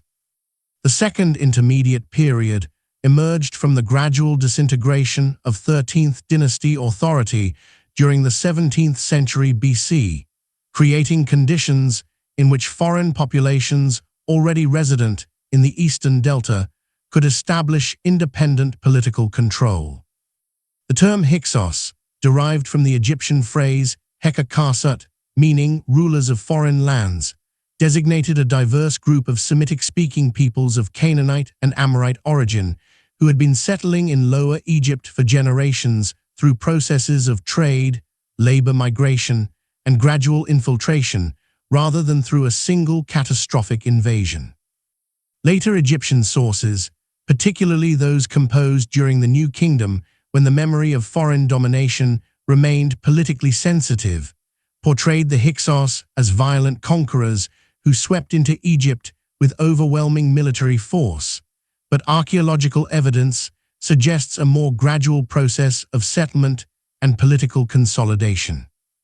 By approximately 1650 BC, the Hyksos had established the 15th dynasty with their capital at Avaris, a city located in the eastern delta near modern Tel El Daba, which had grown from a small settlement into a major urban center during the preceding century. The Hyksos kings adopted Egyptian royal titulary, employed hieroglyphic script in their inscriptions, patronized Egyptian artistic styles and religious practices, and presented themselves as legitimate pharaohs, continuing the ancient traditions of Egyptian kingship. This cultural adaptation suggests the Hyksos sought acceptance as rulers within Egyptian civilization rather than imposing a foreign system, though they simultaneously maintained connections to their Levantine origins and introduced cultural and technological innovations from Western Asia. The political geography of Egypt during the Second Intermediate Period consisted of multiple competing power centers rather than a single unified state. The 15th dynasty Hyksos kings controlled Lower Egypt and portions of Middle Egypt, exerting varying degrees of influence over vassal rulers and local dynasties in the regions surrounding Avaris. A subordinate dynasty, designated by modern scholars as the 16th, appears to have ruled portions of the Delta and Middle Egypt under Hyksos overlordship, though the precise relationship between these dynasties remains obscure and debated. In Upper Egypt, the native Egyptian 17th dynasty maintained independent rule from Thebes, controlling the Nile Valley from approximately the region of Abydos southward to the First Cataract. The early 17th dynasty kings appear to have coexisted peacefully or at least avoided open military conflict with the Hyksos, perhaps recognizing the superior military capabilities of the Northern Kingdom or calculating that confrontation would be futile. This period of coexistence allowed Thebes to consolidate its control over Upper Egypt and to maintain commercial relations with Nubia, which had become independent from Egyptian control during the collapse of the Middle Kingdom, and was now ruled by the Kingdom of Kush from its capital at Kerma. Trade routes connected Thebes with both the Hyksos north and the Kushite south, creating a complex diplomatic and economic situation in which the Theban kingdom occupied a middle position between two foreign powers. The military technologies introduced by the Hyksos would have profound and lasting consequences for Egyptian warfare and for the eventual expulsion of the foreign rulers. The composite bow, constructed from laminated strips of wood, horn, and sinew bound together, provided significantly greater power and range than the simple self-bows that Egyptian archers had previously employed. This sophisticated weapon required specialized manufacturing techniques and materials not indigenous to Egypt, suggesting the Hyksos brought craftsmen and technical knowledge from their Levantine homeland. The composite bow's superior performance in terms of projectile velocity, accuracy, and penetrating power against armor would make it the dominant archery weapon in the Near East for more than a millennium. Bronze metallurgy, though known in Egypt since the Middle Kingdom, became more widespread and technologically advanced during the Hyksos period, with improved techniques for alloying copper and tin and for casting complex weapon forms including socketed spearheads, daggers, and swords. The curved sword known as the khopesh, which would become emblematic of Egyptian military power during the New Kingdom, appears to have been introduced or popularized during this period. Bronze armor, including scale armor and helmets, provided defensive capabilities superior to the leather and linen armor that had previously been standard. The most revolutionary military innovation introduced by the Hyksos was the horse-drawn war chariot, a light vehicle with two wheels and an open-backed platform carrying a driver and an archer or spearman. The chariot's combination of mobility and firepower transformed battlefield tactics, enabling rapid maneuvers, flanking attacks, pursuit of routed enemies, and harassment of infantry formations from standoff distances. The domesticated horse, previously unknown in Egypt, required the development of new infrastructure including breeding programs, training facilities, pasturage, and specialized veterinary knowledge. The expense of maintaining chariot forces, which required not only horses and vehicles, but also highly trained crews and support personnel, meant that chariot warfare remained an elite military activity associated with royal and aristocratic warriors. The transition from coexistence to open conflict between Thebes and the Hyksos occurred during the later 17th dynasty, though the precise circumstances and motivations remain incompletely understood.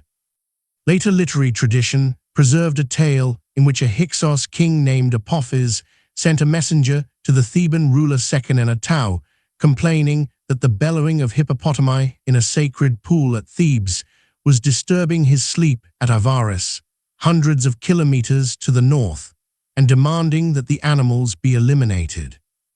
This obviously absurd pretext has been interpreted by scholars as a literary device representing diplomatic provocations or religious disputes, with the hippopotamus perhaps connected to the god Seth, whom the Hyksos particularly venerated. Whether or not this specific incident occurred, the reign of Seqenenetau witnessed the outbreak of military hostilities between Thebes and Avaris. The mummy of Seqenenetau, discovered in the royal cache at Deir el-Bahari in the late 19th century, provides dramatic physical evidence of violent death in battle. The king's skull bears multiple severe wounds inflicted by different weapons, including damage consistent with axes and daggers of types known to have been used by Hyksos forces. The wounds appear to have been inflicted while the king was still alive, and the lack of proper mummification procedures suggests his body was retrieved from the battlefield and hastily prepared for burial.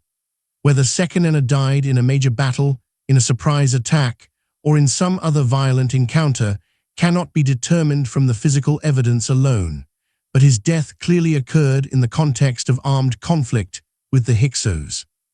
Seqenenna's son Kamose succeeded to the Theban throne and intensified the military campaign against the Hyksos, as documented in two remarkable stelae erected at Karnak Temple that provide contemporary accounts of his military activities. These inscriptions, composed in dramatic and propagandistic language, present Kamose addressing his council and declaring his intention to liberate Egypt from foreign domination. The council members reportedly counseled caution, pointing out that Thebes controlled the fertile lands of Upper Egypt and arguing that peaceful coexistence with the Hyksos to the north and the Kushites to the south was preferable to risky military confrontation. Kamose rejected this advice, asserting that he could not tolerate the division of Egypt with a foreign ruler and that his mission was to restore Egyptian sovereignty over the entire Nile Valley. Kamose's military campaigns pushed northward into Middle Egypt, capturing towns and territories that had been under Hyksos control or influence. The Karnak stelae describe naval operations on the Nile, sieges of fortified settlements, and the capture of enemy ships laden with goods traveling between Avaris and Kushite territories to the south. One particularly significant episode involved Kamose intercepting a message from the Hyksos king Apophis to the Kushite ruler proposing a military alliance against Thebes, evidence that the Theban kingdom faced potential encirclement by hostile powers to both north and south. Kamose pushed his advance to the immediate vicinity of Avaris itself, though he apparently lacked sufficient force to capture the heavily fortified Hyksos capital. The reign of Kamose ended after only 3 years, with the circumstances of his death unknown, though he may have died in battle like his father. His successor Ahmose I, who may have been his brother or nephew, inherited the ongoing conflict with the Hyksos and would bring it to a successful conclusion. Ahmose's early years on the throne remain poorly documented, suggesting a period of consolidation during which the Theban kingdom rebuilt its forces and prepared for the final offensive. The decisive campaign against Avaris occurred during the middle years of Ahmose's reign, probably around 1550 BC, after years of preparation and incremental advances. The siege and capture of Avaris represented a major military undertaking requiring sustained effort over multiple campaigning seasons. The city's fortifications, which included massive earthwork ramparts and defensive walls incorporating advanced siege defense features, had been constructed or reinforced using Levantine military architecture techniques. Ahmose's forces employed siege warfare tactics including assault ramps, battering operations, and sustained blockades to overcome these defenses. The autobiography of an Egyptian soldier, also named Ahmose, son of Abana, inscribed on the walls of his tomb at El Kab, provides a first-hand account of service during this campaign, describing multiple assaults on Avaris and the eventual capture of the city. Following the fall of Avaris, Ahmose pursued the retreating Hyksos forces northeastward into southern Canaan, conducting campaigns at the cities of Sharuhen and other settlements where Hyksos refugees had sought sanctuary. These operations served both to prevent any possibility of Hyksos resurgence and to establish Egyptian military presence in the Levant, marking the beginning of the imperial expansion that would characterize the new kingdom. The autobiography of Ahmose, son of Abana, describes participating in a 3-year siege of Sharuhen, indicating the determination with which the Egyptian forces pursued the complete elimination of Hyksos power. The expulsion of the Hyksos and the reunification of Egypt under Ahmose inaugurated the 18th dynasty and the New Kingdom around 1550 BC. Later New Kingdom propaganda would emphasize the liberation theme and portray the Hyksos period as a time of national humiliation and foreign oppression, though the archaeological and textual evidence suggests a more complex reality in which cultural exchange, technological transfer, and gradual political consolidation characterized much of the Second Intermediate Period. The military technologies introduced by the Hyksos would be adopted and refined by Egyptian forces, enabling the aggressive imperial expansion of the 18th dynasty. The chariot forces that would carry Egyptian armies to the Euphrates and deep into Nubia employed the same weapons and tactics that the Hyksos had introduced, demonstrating how military innovation could be appropriated and turned against its original possessors. The psychological and ideological impact of foreign domination would shape New Kingdom political culture, fostering a more aggressive and militaristic orientation toward foreign policy than had characterized earlier periods. The traditional Egyptian worldview had portrayed Egypt as the center of civilization surrounded by chaotic and inferior foreign peoples. But the Hyksos period demonstrated that foreign powers could conquer and rule Egyptian territory, challenging assumptions about Egyptian supremacy and invulnerability. The New Kingdom response involved not merely defensive measures, but aggressive expansion designed to create buffer zones, control strategic resources, and prevent any future repetition of foreign domination. The transformation of Egypt from a relatively insular civilization focused primarily on the Nile Valley into an empire projecting military power across the Near East can be traced directly to the Second Intermediate Period experience of foreign rule and the determination to prevent its recurrence. The New Kingdom emerged from the crucible of the Hyksos expulsion, transformed in character from the more insular civilization of earlier periods into an aggressive imperial power determined to project military force beyond Egypt's borders. Ahmose I, having completed the reunification and expulsion of foreign rulers, initiated campaigns into Nubia to re-establish Egyptian control over territories that had become independent under the Kingdom of Kush during the Second Intermediate Period. His successors Amenhotep I and Thutmose I continued this expansionist policy, with Thutmose I conducting campaigns that reached the fourth cataract of the Nile deep in Upper Nubia, and also crossing the Euphrates River to engage the Kingdom of Mitanni in northern Mesopotamia. These early 18th dynasty campaigns established the territorial framework of the Egyptian Empire, though the consolidation and maintenance of this vast domain would require continuous military effort throughout the New Kingdom period. Thutmose III, who ruled from approximately 1479 to 1425 BC, conducted the most extensive series of military campaigns of any pharaoh in Egyptian history, launching 17 expeditions into Syria-Palestine over a period of 20 years, and establishing Egyptian hegemony over territories extending from Nubia to northern Syria.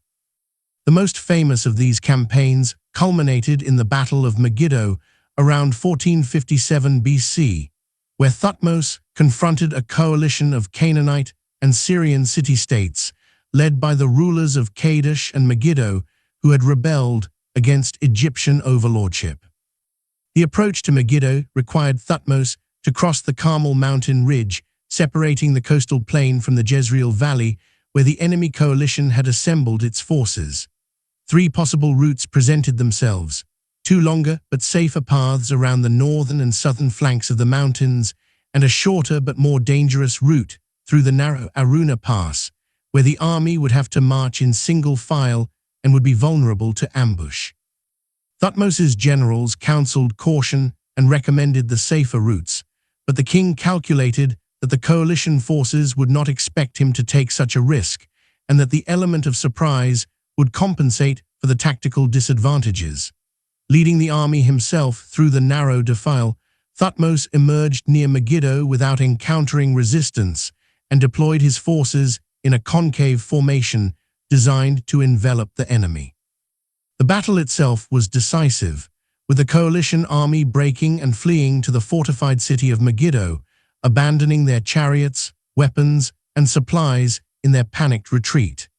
The Egyptian forces, instead of immediately pursuing the routed enemy into the city, stopped to plunder the abandoned equipment, allowing the coalition leadership to reach safety behind Megiddo's walls. The subsequent siege lasted 8 months before the city surrendered, and Thutmose secured the submission of the coalition states and extracted tribute payments that included gold, silver, horses, chariots, and grain. The Battle of Megiddo established Egyptian dominance in the southern Levant and initiated the sustained military presence in Syria-Palestine that would characterize the 18th dynasty. Thutmose III's subsequent campaigns pushed Egyptian power northward into Syria, securing control over strategic ports along the Phoenician coast that served as supply bases for military operations and facilitating trade connections throughout the eastern Mediterranean. His 8th campaign targeted the kingdom of Mitanni beyond the Euphrates, requiring the transportation of boats overland from the Phoenician coast to the river, where they were assembled and used to ferry troops across for raids into Mitannian territory. These operations demonstrated both the logistical capabilities of the Egyptian military machine and the extent of territorial ambition driving New Kingdom foreign policy. The conquest and administration of Nubia provided the economic foundation for New Kingdom imperial expansion and monumental construction. Egyptian control eventually extended to the Fourth Cataract, far deeper into Nubia than had been achieved during the Middle Kingdom, and a new administrative center was established at Napata. The primary motivation for this expansion was access to Nubian gold deposits, which made Egypt the wealthiest state in the Near East and enabled the pharaohs to finance military operations, diplomatic gift exchanges, and massive building projects. The working conditions in the Nubian gold mines, as recorded by the Greek historian Diodorus Siculus based on earlier sources, involved brutal forced labor by prisoners and enslaved populations working in primitive and deadly conditions. The Egyptian administration in Nubia implemented a system of temple towns that combined military fortifications, religious institutions, and civil settlements to project Egyptian power and culture. Throughout the conquered territory, these installations served multiple functions. They garrisoned troops to maintain military control. They housed Egyptian administrators and colonists who managed resource extraction and taxation, and they propagated Egyptian religious practices and cultural norms among the indigenous Nubian population. The temple at Sesabai in the Second Cataract region exemplifies this temple town system, with substantial fortifications surrounding religious and domestic structures. The wealth flowing into Egypt from tribute, trade, and resource extraction in conquered territories financed the most extensive building program in Egyptian history. The temple complex at Karnak, which had been initiated during the Middle Kingdom, was expanded dramatically during the New Kingdom, with successive pharaohs adding pylons, courts, halls, and sanctuaries to create one of the largest religious complexes ever constructed. The Great Hypostyle Hall, built primarily under Seti I and ramesses II of the 19th dynasty, covered an area of approximately 5,000 square meters and contained 134 massive columns arranged in 16 rows, the central columns reaching 21 meters in height, with capitals large enough to hold 50 standing people. The Luxor Temple, connected to Karnak by an avenue lined with Sphinx statues, served as the cult center for the annual Opet festival, during which the statue of Ammon was transporting from Karnak in a ceremonial procession. Ramesses II added a massive colonnade featuring colossal statues of himself and expanded the temple's courts and pylons, inscribing the walls with accounts of his military victories. The mortuary temples on the west bank of the Nile at Thebes, including those of Hatshepsut at Deir el-Bahari, Amenhotep III, whose colossal seated statues known as the Colossi of Memnon still stand, and Ramesses II at the Ramesseum, served as centers for the royal mortuary cult and as eternal monuments to the pharaohs' achievements. The New Kingdom pharaohs abandoned the pyramid as their burial monument, instead constructing rock-cut tombs in the remote valley on the west bank of Thebes that would become known as the Valley of the Kings.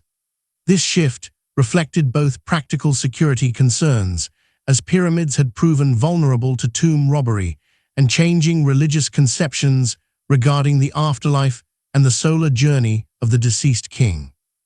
The tombs consisted of long corridors and multiple chambers carved deep into the limestone bedrock, their walls decorated with religious texts and imagery depicting the king's journey through the underworld and his ultimate union with the gods. Despite the remote location and efforts at concealment, most of these tombs were robbed in antiquity, with only the tomb of Tutankhamun discovered largely intact by Howard Carter in 1922, revealing the extraordinary wealth deposited with even a relatively minor king.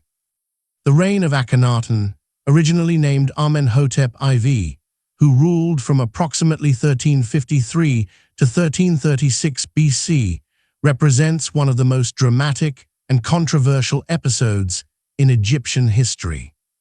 Early in his reign, Akhenaten initiated a radical religious transformation that elevated the Aten, the solar disk, to supremacy and eventually declared it the sole deity worthy of worship, effectively attempting to transform Egyptian polytheism into monotheism, or at least henotheism. This religious revolution challenged the theological and political power of the traditional priesthoods, particularly the priests of Ammon at Thebes, who had accumulated enormous wealth and influence during the early 18th dynasty. Around his fifth regnal year, Akhenaten abandoned Thebes and constructed a new capital at a previously uninhabited site in Middle Egypt, which he named Akhetaten, meaning Horizon of the Aten, known today as Tel El Amarna. The city was built rapidly on virgin desert land, establishing palaces, temples, administrative buildings, workshops, and residential areas laid out according to a planned design. The Great Temple of the Aten at Amarna differed dramatically from traditional Egyptian temple architecture, consisting of a series of open courtyards without the dark inner sanctuaries characteristic of earlier temples, reflecting the solar nature of the deity whose presence manifested as sunlight. The art of the Amarna period departed radically from the idealized conventions that had governed Egyptian representational art for nearly 2 millennia. Akhenaten had himself depicted with exaggerated physical features, including an elongated skull, narrow shoulders, prominent belly, wide hips, and thin limbs, characteristics that some scholars have interpreted as representing an actual medical condition, while others have argued reflect symbolic or religious concepts. The Amarna artistic style also introduced unprecedented intimacy in royal iconography, depicting the king and his wife Nefertiti in domestic setting. playing with their daughters, or shown in affectionate poses that would have been unthinkable in traditional royal representation. The religious and political implications of Akhenaten's reforms extended beyond theology to fundamentally challenge the traditional structure of Egyptian kingship and its relationship to the divine world. By suppressing the cults of traditional gods, particularly Amun, Akhenaten alienated the powerful priesthoods and disrupted the religious economy that sustained thousands of temple personnel, craftsmen, and dependent populations throughout Egypt. The closing of temples and cessation of traditional festivals may have caused genuine social and economic disruption, while Akhenaten's exclusive focus on the Aten and his apparent neglect of traditional royal responsibilities, including military leadership and maintenance of the empire, generated resentment among military and administrative elites. Following Akhenaten's death around 1336 BC, his religious reforms were rapidly abandoned. His immediate successors, including the short-lived Smenkhkare and the young Tutankhamun, originally named Tutankhaten, oversaw the restoration of traditional religious practices, the reopening of temples, and the re-establishment of the priesthoods. Tutankhamun changed his name from Living Image of the Aten to Living Image of Amun, symbolizing the theological reversal, and the court abandoned Akhenaten and returned to Thebes. Later pharaohs, particularly those of the 19th dynasty, conducted deliberate campaigns to erase Akhenaten's memory from the historical record, dismantling buildings at Amarna and using the blocks as fill material in new constructions, chiseling out Akhenaten's name and images from monuments, and omitting his reign from official king lists. The 19th dynasty, founded by ramesses I around 1292 BC, reasserted traditional religious orthodoxy and aggressive imperial policy. Seti I, who ruled from approximately 1290 to 1279 BC, conducted campaigns to restore Egyptian control over territories in Syria-Palestine that had been lost or had drifted toward independence during the upheavals of the late 18th dynasty. His son Ramesses II, whose 67-year reign from approximately 1279 to 1213 BC was one of the longest in Egyptian history, pursued an ambitious foreign policy aimed at extending Egyptian influence northward into Syria, bringing him into direct conflict with the Hittite Empire, the other great power of the late Bronze Age Near East. The Battle of Kadesh, fought around 1274 BC near the city of Kadesh on the Orontes River in modern Syria, represents the most extensively documented military engagement of ancient Egyptian history. Ramesses led a force of approximately 20,000 troops organized into 4 divisions, each named after a major deity, marching northward with the intention of recapturing Kadesh, which had fallen under Hittite control. The Hittite king Muwatalli II, commanding a force that may have included 15,000 troops and as many as 3,000 chariots drawn from the Hittite homeland and vassal states, positioned his army concealed near Kadesh. Ramesses, deceived by captured Bedouin scouts who claimed the Hittite army was far to the north, advanced rashly with his lead division separated from the following units. The Hittites launched a surprise attack against the 2nd Egyptian division as it approached the Kadesh area, routing it and threatening to surround Ramesses and the 1st Division. According to Egyptian accounts inscribed on temple walls throughout Egypt, Ramesses personally rallied his forces and launched a counterattack that stabilized the situation until reinforcements arrived and the Hittites withdrew. Egyptian sources portray the battle as a great victory achieved through Ramesses's personal valor and divine favor, though Hittite sources claim victory, and modern historians generally assess the battle as tactically inconclusive, with both sides suffering heavy casualties and neither achieving their strategic objectives. The prolonged conflict between Egypt and the Hittites eventually concluded not through decisive military victory, but through diplomatic negotiation, culminating in a peace treaty concluded around 1259 BC.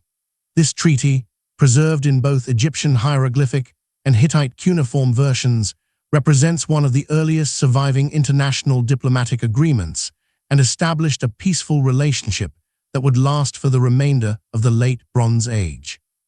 The treaty defined spheres of influence, pledged mutual defense against common enemies, and included provisions for the extradition of fugitives, demonstrating the sophistication of Late Bronze Age diplomacy. Ramesses II's building program surpassed that of any previous pharaoh, with construction projects throughout Egypt and Nubia, including the completion of the Great Hypostyle Hall at Karnak, the mortuary temple known as the Rams. Siam at Thebes, and numerous other temples and monuments. His most spectacular achievement was the temple complex at Abu Simbel in Nubia, where two temples were carved directly into a sandstone cliff overlooking the Nile. The larger temple features 4 colossal seated statues of ramesses on its facade, each 20 meters in height, flanking the entrance to halls and sanctuaries carved deep into the rock. The temple was oriented so that twice yearly, on dates corresponding to Ramesses's coronation and birthday, the rising sun would penetrate the length of the temple to illuminate statues of the gods and the deified Ramesses in the innermost sanctuary.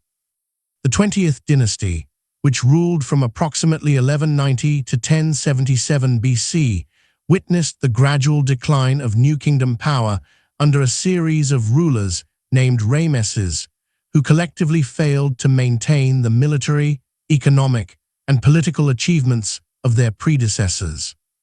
During the reign of Ramesses III, Egypt faced a major crisis with invasions by the Sea Peoples, a confederation of maritime raiders of uncertain origin who had already devastated Anatolia, Syria, and Cyprus during the broader collapse of Late Bronze Age civilizations. Ramesses III defeated the Sea Peoples in naval battles in the Nile Delta and in land engagements, as depicted in reliefs at his mortuary temple at Medinet Habu, but the disruption of Mediterranean trade networks and the destruction of Egypt's Levantine vassal states undermined the empire's economic foundations. The later 20th dynasty pharaohs presided over increasing economic difficulties, administrative corruption, and labor unrest, as evidenced by the first recorded labor strike in history when workers constructing royal tombs at Deir el-Medina ceased work to protest delays in receiving their grain rations. The power of the high priests of Amun at Thebes grew to rival that of the pharaoh himself, and by the end of the 20th dynasty, around 1077 BC, Egypt had effectively split between the royal administration in the north and a theocratic regime controlled by the Amun priesthood in the south, bringing the new kingdom to its close. The third intermediate period emerged from the gradual disintegration of unified royal authority during the final years of the 20th dynasty, culminating in a de facto division of Egypt between competing power centers by the time of Ramesses XI's death around 1077 BC. The 21st dynasty, founded by Smen's I, ruled from the delta city of Tanis and exercised effective control primarily over Lower Egypt, while the high priests of Amun at Thebes governed Middle and Upper Egypt as autonomous rulers in all but name. This division represented more than simple administrative decentralization, as each center issued decrees, conducted foreign relations, and commanded military forces independently, though the situation was complicated by family connections between the Tanite kings and the Theban priesthood that prevented complete political rupture. The 21st dynasty pharaohs at Tanis presented themselves as legitimate successors to the New Kingdom rulers and maintained the outward forms of pharaonic kingship, constructing temples and tombs at their capital and engaging in diplomatic relations with foreign powers. The Tanite royal necropolis, discovered largely intact in 1939, revealed silver coffins, gold funerary masks, and elaborate grave goods demonstrating that despite political fragmentation and economic decline relative to the New Kingdom, the Northern Dynasty still commanded substantial resources. The high priests of Ammon at Thebes similarly adopted royal prerogatives, dating events by their own regnal years and inscribing their names in cartouches like pharaohs, though they stopped short of claiming the full royal titulary. During this period, Libyan populations that had been settling in Egypt for generations, particularly in the Western Delta, gained increasing prominence in Egyptian military and political life.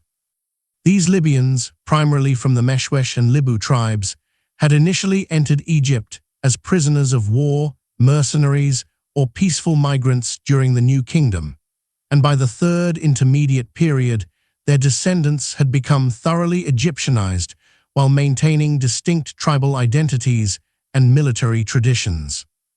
Libyan chiefs commanded substantial military forces and controlled important territories in the Delta, positioning themselves to eventually claim royal authority when the 21st dynasty ended without clear succession around 943 BC.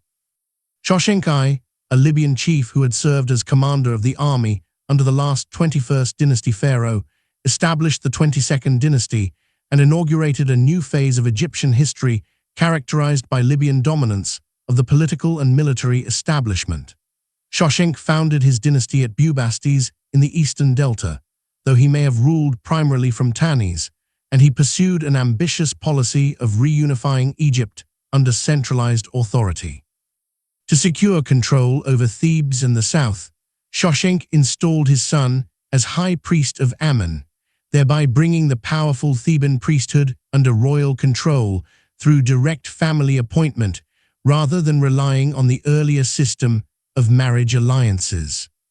Shoshenq's most celebrated achievement was a military campaign into Palestine around 925 BC, documented both in Egyptian inscriptions at the Karnak Temple and in the Hebrew Bible, where he appears as Shishak, who invaded Judah during the reign of King Rehoboam.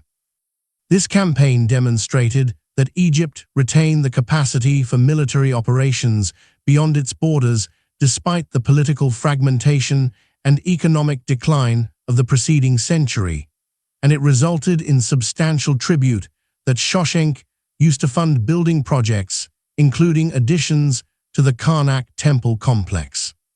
The campaign also served propagandistic purposes, presenting Shoshenq as a warrior pharaoh in the tradition of the Great New Kingdom conquerors and legitimizing his relatively recent dynasty through association with Egypt's imperial past. The successors of Shoshenq I, including Osorkon I, Osorkon II, and Shoshenq III, maintained control over unified Egypt for several generations, though their authority gradually weakened as local power holders asserted increasing independence. By the reign of Shoshenq III in the mid-9th century BC, rival lineages of Libyan descent had established competing dynasties in different regions of Egypt, fragmenting the political unity that Shoshenq I had temporarily restored.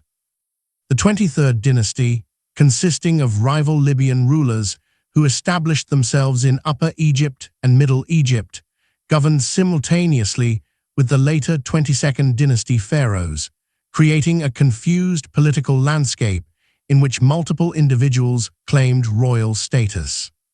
The 24th dynasty, founded by Tefnakhet and his son Bacon-Rainef in the western delta city of Sais, represented yet another competing power center during the late 8th century BC. These dynasties were not strictly sequential but overlapping, with different rulers controlling different portions of Egypt and sometimes acknowledging each other's legitimacy while at other times engaging in open conflict.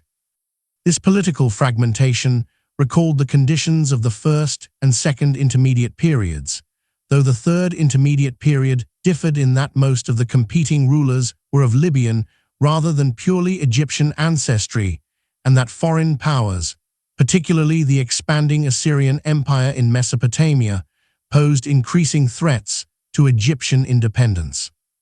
While Egypt's internal political divisions weakened the kingdom, the Nubian territory south of the First Cataract had developed into a powerful independent state known as the Kingdom of Kush, with its capital at Napata near the Fourth Cataract. The Kushite kingdom had inherited and preserved many elements of Egyptian culture, including temple architecture, hieroglyphic writing, and religious practices centered on the worship of Ammon, whose cult had been established in Nubia during the New Kingdom occupation. The Kushite rulers presented themselves as more faithful custodians of authentic Egyptian religious traditions than the fragmented and Libyan-dominated dynasties controlling Egypt proper. Kashta, a Kushite king ruling from Napata around 760 BC, initiated the northward expansion that would eventually bring Nubian rulers to power over all of Egypt. Kashta extended Kushite control into Upper Egypt, securing the allegiance of Thebes and having his daughter adopted by the incumbent god's wife of Ammon, a powerful religious position that had become central to Theban political authority. This peaceful penetration into Upper Egypt established a foothold that Kashta's successor Pir would exploit to conquer the entire country. Pir, also known as Piankhi, who ruled from approximately 747 to 716 BC, undertook a major military campaign to bring all of Egypt under Kushite control around 728 BC. The detailed account of this campaign, preserved on a massive granite stela erected at the Temple of Ammon at Jebel Barkal in Nubia, provides one of the most complete military narratives from ancient Egypt. The inscription describes how Pir marched northward from Napata in response to the growing power of Tefnakht of Sais, who was expanding his control over the delta and threatening territories under Kushite influence. Pir portrayed his campaign not as foreign conquest, but as a sacred mission to restore proper worship of Ammon and to re-establish Ma'at in Egypt, which had been corrupted by the competing Libyan dynasties. The Kushite forces methodically conquered cities throughout Middle and Lower Egypt, besieging fortified settlements and accepting the submission of local rulers who acknowledged Pir's sovereignty. At Memphis, the ancient capital, Pir's army captured the city after a difficult siege, reportedly gaining entry by using the harbor on the Nile side of the city's defenses. Following the fall of Memphis, the remaining rulers of the Delta and Middle Egypt submitted to Pir, including Osorkon IV of the 22nd dynasty and Euput II of the 23rd dynasty, who came to the Kushite camp to offer their allegiance. Tefnakht of Sais, the primary target of Pir's campaign, sent envoys acknowledging Kushite supremacy, though he apparently avoided personal submission. Having received the submission of Egypt's rulers and celebrated proper religious rituals at the major temples, Pir returned to Nubia rather than remaining in Egypt to consolidate his authority directly. This decision allowed the local dynasties to continue governing their territories as vassals under nominal Kushite overlordship, a system that proved unstable after Pir's departure. Tefnakht's successor Bacon-Rainuf, ruling from Sais, attempted to expand his power and may have claimed kingship over a broader territory, setting the stage for further Kushite military intervention. Shabaka, who succeeded Pir around 716 BC, adopted a more direct approach to governing Egypt, establishing himself as resident pharaoh rather than ruling from distant Napata. Shabaka eliminated Bacon-Rainuf of the 24th dynasty, reportedly executing him by burning, and established firm Kushite control over the entire country. The 25th dynasty, as the Kushite rulers of Egypt are designated in Egyptian chronology, would govern Egypt for approximately 60 years, pursuing policies that emphasized cultural conservatism and religious orthodoxy. The Kushite pharaohs presented themselves as restorers of Egypt's classical traditions, looking back particularly to the Old Kingdom as a model of proper religious practice, artistic style, and governmental structure. They sponsored a renaissance of pyramid building in Nubia, though on a smaller scale than the Old Kingdom monuments, and promoted artistic styles that deliberately imitated Old Kingdom forms. The Kushite kings were particularly devoted to the god Amun, whose cult at Napata served as the religious foundation of their kingdom, and they lavished resources on the restoration and expansion of temples throughout Egypt, especially at Thebes, where Amun's principal cult center was located. Shabaka's successors Shebetku and Taharqa continued the policy of active rule in Egypt while maintaining their Nubian power base. Taharqa, who ruled from approximately 690 to 664 BC, was the most powerful of the Kushite pharaohs, presiding over a period of prosperity and engaging in extensive building projects, including a massive colonnade added to the Temple of Amun at Karnak. However, Taharqa's reign coincided with the expansion of the Neo-Assyrian Empire under Esarhaddon and Ashurbanipal, which brought Assyrian power into direct confrontation with Egypt for the first time. The geopolitical situation in the Levant had drawn Egypt into conflict with Assyria, as the Kushite pharaohs attempted to support Syrian and Palestinian states resisting Assyrian conquest, viewing these buffer states as essential to Egyptian security. This policy of intervention brought Assyrian retaliation, and in 671 BC, Esarhaddon invaded Egypt with a large army, defeated Taharqa's forces, and captured Memphis. Taharqa retreated to Upper Egypt and then to Nubia, while Esarhaddon installed Egyptian vassal rulers, primarily descendants of the old Delta dynasties, to govern under Assyrian overlordship. Following Esarhaddon's departure, Taharqa returned and re-established control over Egypt, driving out the Assyrian vassals. However, the new Assyrian king Ashurbanipal invaded Egypt again around 667 BC with overwhelming force, defeating Taharqa and pursuing Kushite forces deep into Upper Egypt. Taharqa's successor Tantamani made a final attempt to restore Kushite rule in Egypt around 664 BC, briefly recapturing Memphis and eliminating some of the Assyrian vassals, but Ashurbanipal responded with a devastating invasion that pushed far up the Nile Valley to Thebes. The Assyrian sack of Thebes in 663 BC represented one of the most traumatic events in Egyptian history. The ancient religious capital, which had been the heart of Egyptian civilization for nearly 1,500 years, was systematically plundered, with temple treasures, religious artifacts, and accumulated wealth transporting to Assyria as booty. The devastation was so complete that it would be remembered for centuries, with the Hebrew prophet Nahum later referencing the fall of Thebes as an example of how even the mightiest cities could be destroyed. Following this catastrophe, Tantamani abandoned any claim to Egypt and retreated permanently to Nubia, where the Kushite kingdom would continue to exist for another 1,000 years, but would never again rule Egypt.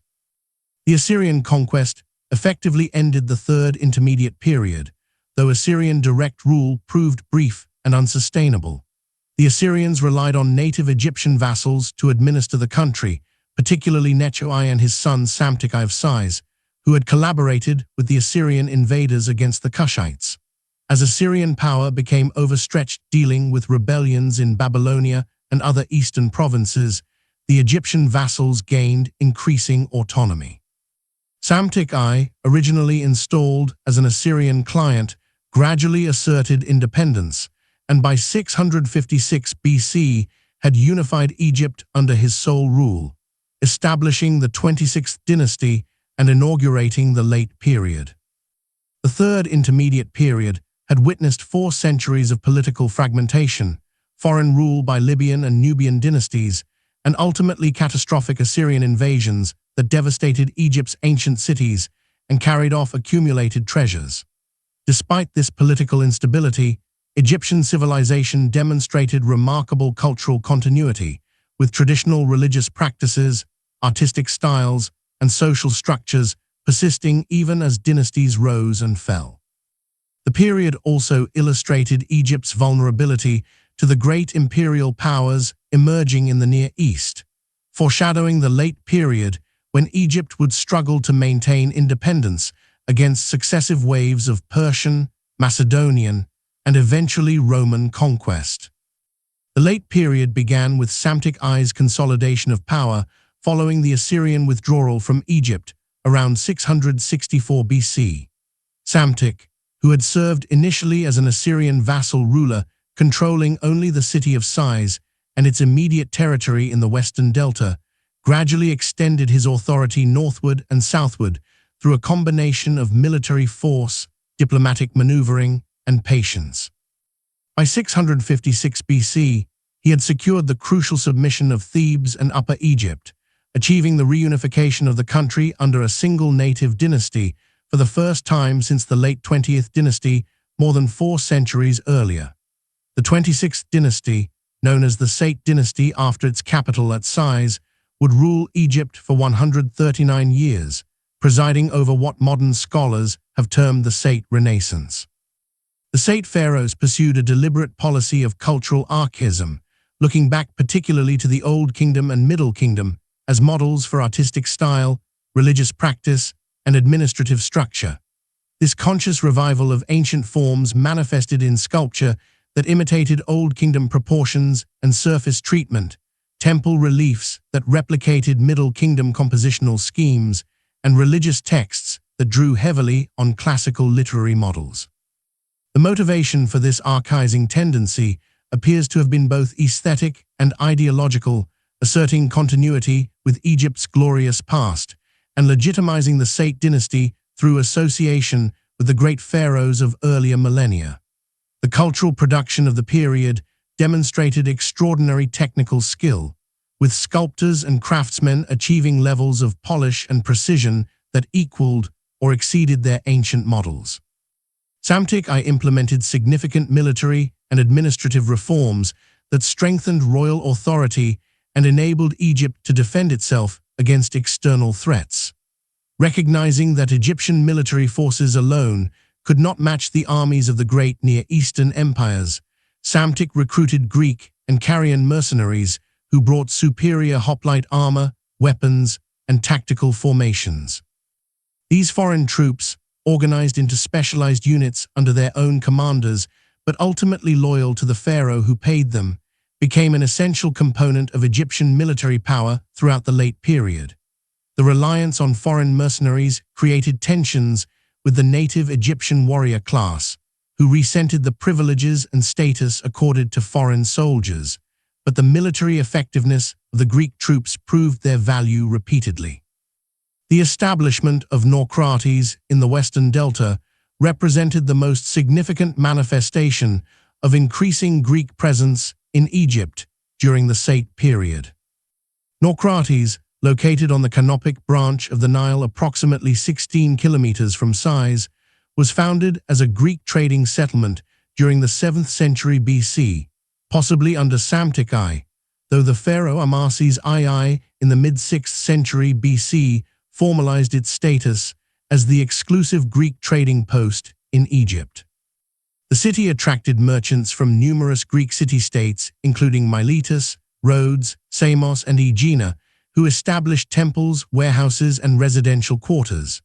Through Naucratis, Egyptian grain, papyrus, linen, and other products flowed to Greek markets, while Greek wine, olive oil, silver, and manufactured goods entered Egypt. The relationship between Egyptian and Greek culture at Naucratis and elsewhere in late-period Egypt was complex and multifaceted, involving not only commercial exchange, but also cultural interaction and mutual influence. Greeks living in Egypt encountered Egyptian religious practices, artistic traditions, and scientific knowledge, which they transmitted back to the Greek world, where they influenced the development of Greek art, medicine, and philosophy. Egyptian elites, particularly those involved in administration and trade, learned Greek language and customs, creating a bilingual and bicultural class that would become increasingly important during the subsequent Ptolemaic period. The successors of Psamtik I, including Necho II, Apries, and Ramesses II, attempted to maintain Egyptian independence and regional influence through active foreign policy and military intervention in the Levant. Necho II conducted campaigns in Syria-Palestine following the collapse of Assyrian power, seeking to establish Egyptian hegemony over the region and to counter the rising threat of the Neo-Babylonian Empire. He also initiated an ambitious project to construct a canal connecting the Nile to the Red Sea through the Wadi Tumilat, though this project was apparently not completed during his reign. Necho commissioned Phoenician sailors to circumnavigate Africa, a voyage that reportedly succeeded after 3 years, though Herodotus and later historians expressed skepticism about some details of this remarkable expedition. The 26th Dynasties Indo. Pendants ended in 525 BC when Cambyses II, king of the expanding Achaemenid Persian Empire, invaded Egypt with a large army. The decisive battle occurred at Pelusium in the eastern delta, where Persian forces defeated the army of Psamtik III, the last Sate pharaoh.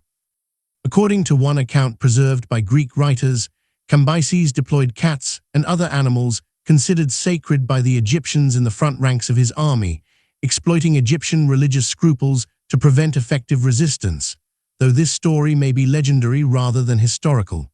Following the battle, Cambyses captured Memphis and had himself crowned pharaoh according to traditional Egyptian rituals, though effective power remained in Persian hands. Egypt became a satrapy of the Achaemenid Empire, governed by a Persian satrap who administered the province on behalf of the great king and ensured the regular collection and transmission of tribute. The Persian emperors from Cambyses through Darius II, ruling from 525 to 404 BC, are designated by Egyptian chronology as the 27th dynasty, acknowledging their legal status as pharaohs even though they governed Egypt as a conquered province. Persian rule brought Egypt into the vast administrative and economic system of the Achaemenid Empire, connecting the Nile Valley to trade networks extending from the Mediterranean to Central Asia.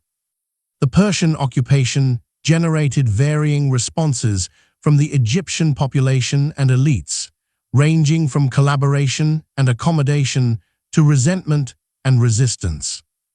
Darius I, who ruled from 522 to 486 BC, appears to have pursued a relatively conciliatory policy toward Egyptian religious and cultural institutions, sponsoring temple construction and restoration, codifying Egyptian law, and completing the canal from the Nile to the Red Sea that Necho II had begun.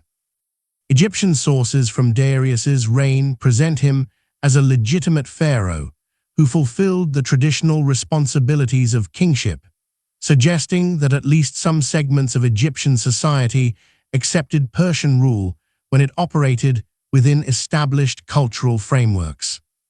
However, the later Achaemenid rulers, particularly Xerxes I and his successors, adopted harsher policies that alienated the Egyptian population and provoked resistance.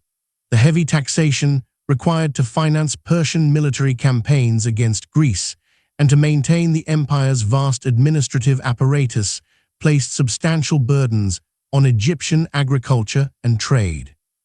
The subordination of Egypt to distant imperial centers in Susa and Persepolis, where crucial decisions affecting Egyptian affairs were made by officials with limited understanding of or interest in Egyptian traditions, generated resentment among native elites accustomed to governing themselves. Following the death of Darius II in 404 BC, Egypt successfully revolted against Persian rule, inaugurating 60 years of renewed independence under native dynasties. Amyatius of Sais, the sole king of the 28th dynasty, led the initial revolt and ruled for 6 years before being overthrown by Nepherites I, who founded the 29th dynasty with its capital at Mendes in the Delta. The 29th dynasty, pharaohs, ruling from 398 to 380 BC, struggled to maintain Egyptian independence against repeated Persian attempts at reconquest, forming alliances with Greek city-states, particularly Sparta and Athens, and employing Greek mercenaries in large numbers. The 30th dynasty, established by Nectanebo I in 380 BC, with its capital at Sebennytos in the delta, represented the final period of native Egyptian rule in pharaonic history. Nectanebo I and his successors, Teos and Nectanebo II, pursued aggressive defensive policies to prevent Persian reconquest, fortifying the delta approaches, maintaining powerful military forces, including substantial Greek mercenary contingents, and engaging in diplomatic alliances with Persia's enemies. The 30th dynasty pharaohs were also active patrons of temple construction and restoration, building or expanding sanctuaries throughout Egypt, including major projects at the temples of Isis at Philae and Horus at Edfu. Nectanebo I successfully repelled a major Persian invasion attempt around 373 BC, defeating a large Persian army and fleet that had penetrated into the delta. This victory demonstrated that Egypt, when unified and well-defended, could resist even the formidable military power of the Achaemenid Empire. However, the constant military expenditures required to maintain defensive capabilities and to pay Greek mercenaries strained Egyptian resources, and the kingdom remained vulnerable to internal instability and succession disputes. The reign of Teos, who ruled from 365 to 360 BC, witnessed an ambitious but ultimately failed attempt to take the offensive against Persian power. Teos led an Egyptian army supported by Greek allies into the Levant, hoping to secure strategic territories and to encourage anti-Persian revolt. Among subject populations. However, while Teos campaigned abroad, his nephew Nectanebo II engineered a coup that seized power in Egypt, forcing Teos to flee and seek refuge with the Persians. Nectanebo II, despite coming to power through usurpation, proved to be an effective ruler who maintained Egyptian independence for 2 decades through diplomatic skill and military preparedness. The final Persian conquest of Egypt occurred in 343 BC when Artaxerxes III, having suppressed revolts elsewhere in the empire and consolidated his power, launched a massive invasion with overwhelming force. The Persian army, commanded by experienced generals and including substantial Greek mercenary contingents, overcame Egyptian defenses in the delta and captured the major cities. Nectanebo II retreated southward to Memphis and then to Upper Egypt, but recognizing the impossibility of continued resistance, he ultimately fled to Nubia, where he presumably died in exile. Egypt became once again a Persian satrapy, designated by Egyptian chronology as the brief 31st dynasty, though Artaxerxes III and his successor Darius III ruled the province with considerably less attention to Egyptian sensibilities than earlier Achaemenid rulers had shown. The Second Persian occupation, lasting from 343 to 332 BC, was remembered by later Egyptian tradition as a harsh and oppressive period. Greek historians, whose accounts provide most of the surviving information about this era, report that Artaxerxes III plundered temples, confiscated sacred animals, and imposed heavy taxation, though these accounts may be exaggerated or reflect Greek anti-Persian propaganda. The brevity of this second occupation prevented the establishment of any stable administrative system or accommodation between Persian authorities and Egyptian institutions. The arrival of Alexander the Great in 332 BC brought the Persian occupation to an abrupt end and inaugurated a new phase of foreign rule that would differ fundamentally from the Persian model. Alexander invaded Egypt as part of his campaign to conquer the Achaemenid Empire following his decisive victories at Granicus and Issus. The Persian satrap Ramesses, recognizing the impossibility of defending Egypt against Alexander's army and perhaps calculating that collaboration offered better prospects than resistance, surrendered without significant opposition. Egyptian sources suggest that the native population welcomed Alexander as a liberator from Persian domination, though this characterization may reflect later propaganda rather than contemporary sentiment. Alexander traveled to Memphis, where he performed sacrifices to Egyptian gods according to traditional rituals, demonstrating respect for Egyptian religious practices and securing the acceptance of the priesthood. He then embarked on a remarkable journey westward through the desert to the oracle of Tutankhamun at the oasis of Siwa, where the priests reportedly acknowledged him as the son of the god, a recognition that carried profound significance in Egyptian religious ideology, where the pharaoh was understood as divinely begotten. This consultation of the Siwa oracle, whatever its specific content, established Alexander's claim to legitimate kingship within Egyptian theological frameworks. Before departing Egypt to continue his conquest of the Persian Empire, Alexander founded the city of Alexandria on the Mediterranean coast at the western edge of the delta. The site, chosen for its strategic location with access to both the sea and the inland waterways of the Nile, would develop into one of the greatest cities of antiquity, serving as the capital of Ptolemaic Egypt and a major center of Hellenistic culture, learning, and commerce. Alexander left Egypt after only a few months, appointing Macedonian and Greek officials to administer the province and Egyptian collaborators to manage local affairs, establishing the administrative structure that would evolve into the Ptolemaic kingdom following his death. The late period, encompassing the 3.5 centuries from Psamtik I's reunification to Alexander's conquest, witnessed Egypt's transformation from an independent kingdom under native rule to a province of successive imperial powers. The Sate Renaissance demonstrated that Egyptian civilization retained creative vitality and could produce sophisticated art, literature, and architecture even in an age of political instability and foreign threats. The periods of Persian rule, though resented by many Egyptians as foreign domination, integrated Egypt into larger economic and political systems that connected the Nile Valley to the broader Mediterranean and Near Eastern worlds. The successful revolts and the 60 years of renewed independence under the 28th through 30th dynasties showed that Egyptian military capability and political will could challenge even powerful empires when circumstances permitted.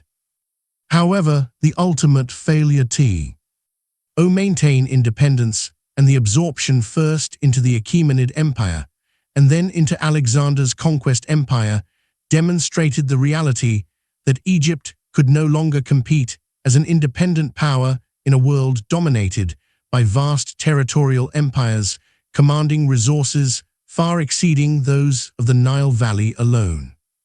Following Alexander the Great's death in Babylon in 323 BC, his vast empire immediately fragmented as his generals, known as the Diadochi or successors, competed for control over different territories. Ptolemy, one of Alexander's most trusted commanders and childhood companions, secured appointment as satrap of Egypt during the initial partition of the empire and quickly moved to consolidate his position. Recognizing Egypt's strategic value, agricultural wealth, and defensive advantages, Ptolemy transformed his satrapy into an independent kingdom, though he initially maintained the fiction of ruling on behalf of Alexander's half-brother Philip III and Alexander's infant son, Alexander IV. When Ptolemy openly assumed the title of king in 305 BC, taking the epithet Sota meaning savior, he founded the Ptolemaic dynasty that would rule Egypt for nearly 3 centuries, making it the longest-lasting of all the Hellenistic successor kingdoms. Ptolemy I's establishment of his dynasty required both military defense against rival successors who coveted Egypt's wealth and political legitimation within Egyptian cultural frameworks. He successfully defended Egypt against invasions by Perdiccas and later by Antigonus Monophthalmus, demonstrating the military capabilities that would characterize the early Ptolemaic kingdom. Simultaneously, Ptolemy sought acceptance as legitimate pharaoh by Egyptian priests and population, adopting pharaonic titulary, sponsoring temple construction and restoration, and participating in traditional religious rituals. This dual approach, maintaining Greek identity and administrative practices while appropriating Egyptian royal legitimacy, would define Ptolemaic rule throughout the dynasty's history. The Ptolemies established their capital at Alexandria, the city Alexander had founded on the Mediterranean coast at the western edge of the delta. Under Ptolemaic patronage, Alexandria developed into one of the greatest cities of antiquity, surpassing even Athens and rivaling Rome in population, wealth, and cultural significance. The city's population grew to perhaps 500,000 inhabitants at its peak, comprising Greeks, Macedonians, Egyptians, Jews, Syrians, and peoples from throughout the Mediterranean and Near Eastern worlds. This cosmopolitan character made Alexandria unique among ancient cities, creating an environment where different cultures, languages, and intellectual traditions intersected and influenced one another. The most famous institution of Ptolemaic Alexandria was the Great Library, founded by Ptolemy I or his son Ptolemy II, and designed to collect all the world's knowledge in a single repository. The library, associated with the Mauseon or Museum, a research institution dedicated to the Muses, attracted scholars, scientists, poets, and philosophers from throughout the Hellenistic world. The library's collection eventually grew to contain hundreds of thousands of papyrus scrolls, acquired through purchase, copying, and reportedly through compulsory deposit of any books arriving at Alexandria's port. Scholars working at the library and Mauseon made fundamental contributions to mathematics, astronomy, geography, medicine, and literary studies, including Euclid's systematization of geometry, Eratosthenes' calculation of the Earth's circumference, and Aristarchus's heliocentric theory of planetary motion. The Pharos Lighthouse, constructed on an island at the entrance to Alexandria's harbor during the reign of Ptolemy II, stood as one of the 7 wonders of the ancient world and served both practical and symbolic functions. Rising to an estimated height of between 120 and 140 meters, comparable to the Great Pyramid of Giza, the lighthouse guided ships safely into port with its fire beacon reflected and magnified by mirrors. The structure consisted of 3 stages: a square base section, an octagonal middle section, and a circular upper section topped with a statue, possibly of Zeus or Poseidon. The lighthouse functioned continuously for more than 1,000 years until earthquakes damaged and eventually destroyed it during the medieval period. The Ptolemaic administration of Egypt maintained fundamental continuity with pharaonic precedents while introducing Hellenistic innovations and Greek language and personnel into positions of authority. The kingdom was divided into nomes as in earlier periods, but these were now administered by Greek-speaking officials appointed by the king rather than by hereditary Egyptian nomarchs. A sophisticated bureaucracy staffed primarily by Greeks managed taxation, agriculture, trade, and military affairs, recording transactions and maintaining archives in Greek rather than Egyptian languages. The Egyptian priestly class retained control over temples and religious affairs, and Egyptian scribes continued to function in local administration, creating a bilingual system in which Greek dominated higher levels of government, while Egyptian Demotic script remained important for local transactions and religious texts. The Ptolemies pursued an active policy of temple construction and restoration throughout Egypt, presenting themselves as traditional pharaohs fulfilling ancient religious obligations. Major temples built or expanded during the Ptolemaic period included those at Edfu, Dendera, Kom Ombo, and Philae, constructed in traditional Egyptian architectural styles with hieroglyphic inscriptions and reliefs depicting the Ptolemaic rulers performing rituals before Egyptian gods. These temples served both religious functions, maintaining the cults of traditional Egyptian deities, and political purposes, demonstrating Ptolemaic commitment to Egyptian cultural continuity and securing the support of the powerful priestly establishments. The temple reliefs and inscriptions presented the Ptolemies in purely Egyptian idiom, with no visual indication of their Greek origin, illustrating the dynasty's strategic appropriation of pharaonic legitimacy. Despite this outward adoption of pharaonic forms, the Ptolemaic court and upper administrative echelons remained thoroughly Greek in language, culture, and identity. The royal family and Greek elite lived in Alexandria and other Greek foundations, educated their children in Greek literary and philosophical traditions, and participated in Greek religious cults and cultural institutions. Greek became the language of government, law, and higher education, relegating Egyptian languages to subordinate status in the very land where they had been spoken for millennia. This cultural division created a society stratified not only by class, but by ethnicity and language, with Greeks and Hellenized populations enjoying privileged access to wealth and power, while most native Egyptians remained excluded from the highest levels of society. The early Ptolemaic kings, particularly Ptolemy II Philadelphus and Ptolemy III Euergetes, presided over Egypt's wealthiest and most powerful period since the New Kingdom. These rulers commanded substantial military forces, including war elephants imported from Nubia and large naval fleets that dominated the eastern Mediterranean. Ptolemaic Egypt controlled territories beyond the Nile Valley, including Cyrenaica in North Africa, Cyprus, and at various times portions of the Levantine coast and the Aegean Islands, creating a maritime empire that projected Egyptian power throughout the eastern Mediterranean. The wealth generated by Egypt's agricultural productivity, international trade, and efficient taxation enabled the Ptolemies to maintain this military establishment and to patronize the cultural and scientific institutions that made Alexandria the intellectual capital of the Hellenistic world. However, the Ptolemaic kingdom gradually declined from its 3rd century BC zenith due to multiple intersecting factors, including dynastic instability, economic pressures, native Egyptian resistance, and increasing Roman intervention. The Ptolemaic practice of sibling marriage, adopted from pharaonic precedent, but practiced more systematically than any previous Egyptian dynasty, was intended to preserve dynastic purity and prevent the fragmentation of royal power, but instead generated succession disputes and weakened the genetic health of the royal line.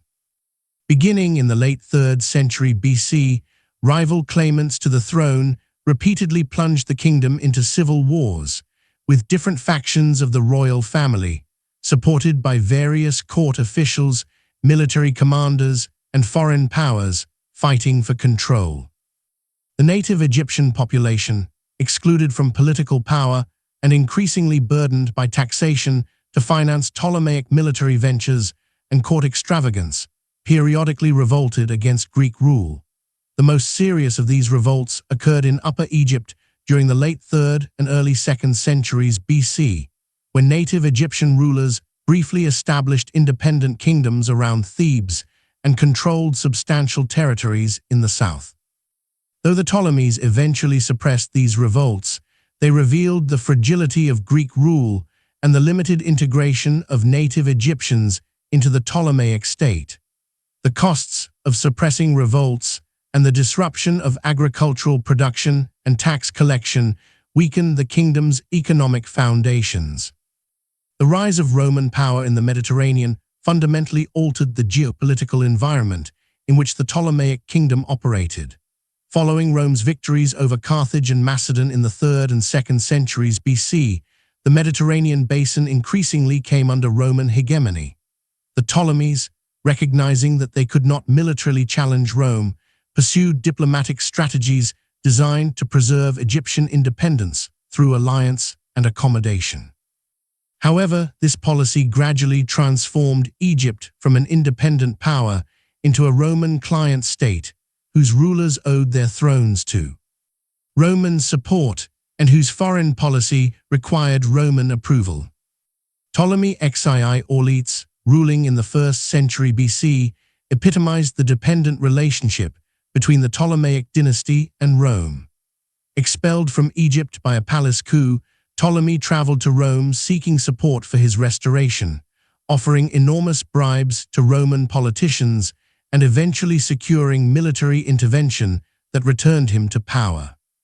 The financial burden of paying for Roman support required crushing taxation of the Egyptian population and left the kingdom deeply indebted to Roman creditors. When Ptolemy XII died in 51 BC, he bequeathed the throne to his daughter Cleopatra VII and his young son Ptolemy XIII, making them joint rulers under the guardianship of Rome. Cleopatra VII, who would become the most famous of all the Ptolemaic rulers and the last independent ruler of Egypt, inherited a kingdom weakened by decades of dynastic conflict, economic decline, and Roman interference. Highly educated, multilingual, and politically astute, Cleopatra was reportedly the first Ptolemaic ruler to learn the Egyptian language, symbolizing her recognition that the dynasty's survival required engagement with native Egyptian subjects as well as maintenance of Greek cultural identity. The early years of her reign were consumed by conflict with her brother-husband Ptolemy XIII and his advisors, who drove her from Alexandria and attempted to rule without her. The arrival of Julius Caesar in Egypt in 48 BC, pursuing his rival Pompey after the Battle of Pharsalus, fundamentally altered Egyptian politics and Cleopatra's position. Cleopatra famously secured a private meeting with Caesar and convinced him to support her claim to the throne against her brother. Caesar's military intervention defeated Ptolemy XIII, who drowned in the Nile, and installed Cleopatra as ruler alongside her younger brother Ptolemy XIV. Cleopatra's relationship with Caesar produced a son, Caesarion, whom she claimed as Caesar's heir and co-ruler, though Roman law did not recognize the legitimacy of this union. Following Caesar's assassination in 44 BC, Cleopatra aligned herself with Mark Antony, one of the triumvirs who divided control of the Roman world among themselves. Antony, who commanded Rome's eastern provinces, became Cleopatra's lover and political partner, recognizing her children by Caesar and himself as legitimate heirs to portions of Rome's eastern territories. This arrangement, known as the Donations of Alexandria, granted Egypt and various eastern territories to Cleopatra and her children, treating Egypt not as a Roman dependency, but as an independent allied kingdom. Antony's relationship with Cleopatra and his apparent intention to create an Eastern empire centered on Alexandria alarmed Roman opinion, and provided his rival Octavian with propaganda depicting Antony as having been seduced by an Oriental despot and having betrayed Roman interests. The conflict between Octavian and Antony culminated in the naval Battle of Actium, fought on September 2, 31 BC, off the western coast of Greece. Antony and Cleopatra commanded a fleet of approximately 500 ships, confronting Octavian's fleet under the command of Marcus Agrippa. The battle's details remain contested among ancient sources, but the outcome was decisive. Antony and Cleopatra's fleet was defeated, and they retreated to Egypt with Octavian in pursuit. Modern historians debate whether the battle involved treachery, incompetence, or simply superior Roman tactics, but its consequences were unambiguous. It ended any possibility of successful resistance to Octavian and sealed the fate of both Ptolemaic Egypt and Antony's political career. Octavian invaded Egypt in 30 BC, and Antony and Cleopatra, recognizing that further resistance was hopeless, committed suicide rather than face capture and display in a Roman triumph. Antony reportedly stabbed himself after receiving false news of Cleopatra's death, while Cleopatra, according to tradition, induced a poisonous snake to bite her, though the exact circumstances remain uncertain.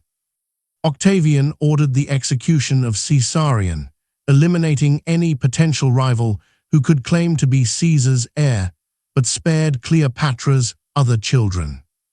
Egypt became a province of the Roman Empire, but with unique status reflecting its strategic and economic importance.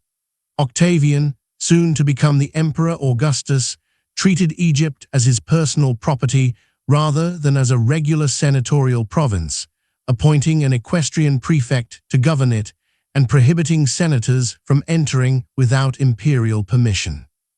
This arrangement ensured that Egypt's enormous grain production, which fed the city of Rome, and its wealth remained under direct imperial control. The Ptolemaic administrative system largely continued under Roman rule, with Greek remaining the language of government and many Ptolemaic officials retaining their positions under new Roman masters. The transformation of Egypt from independent kingdom to Roman province in 30 BC marked the end of more than 3,000 years of pharaonic civilization. The Ptolemaic dynasty, though Greek in origin and culture, had maintained at least the forms of pharaonic kingship and had patronized Egyptian temples and religious institutions.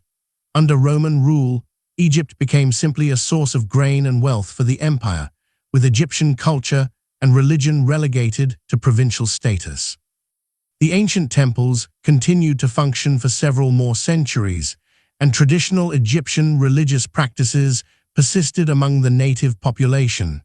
But the political and cultural world that had produced the pyramids, the great temples, and 3 millennia of continuous civilization had finally passed into history.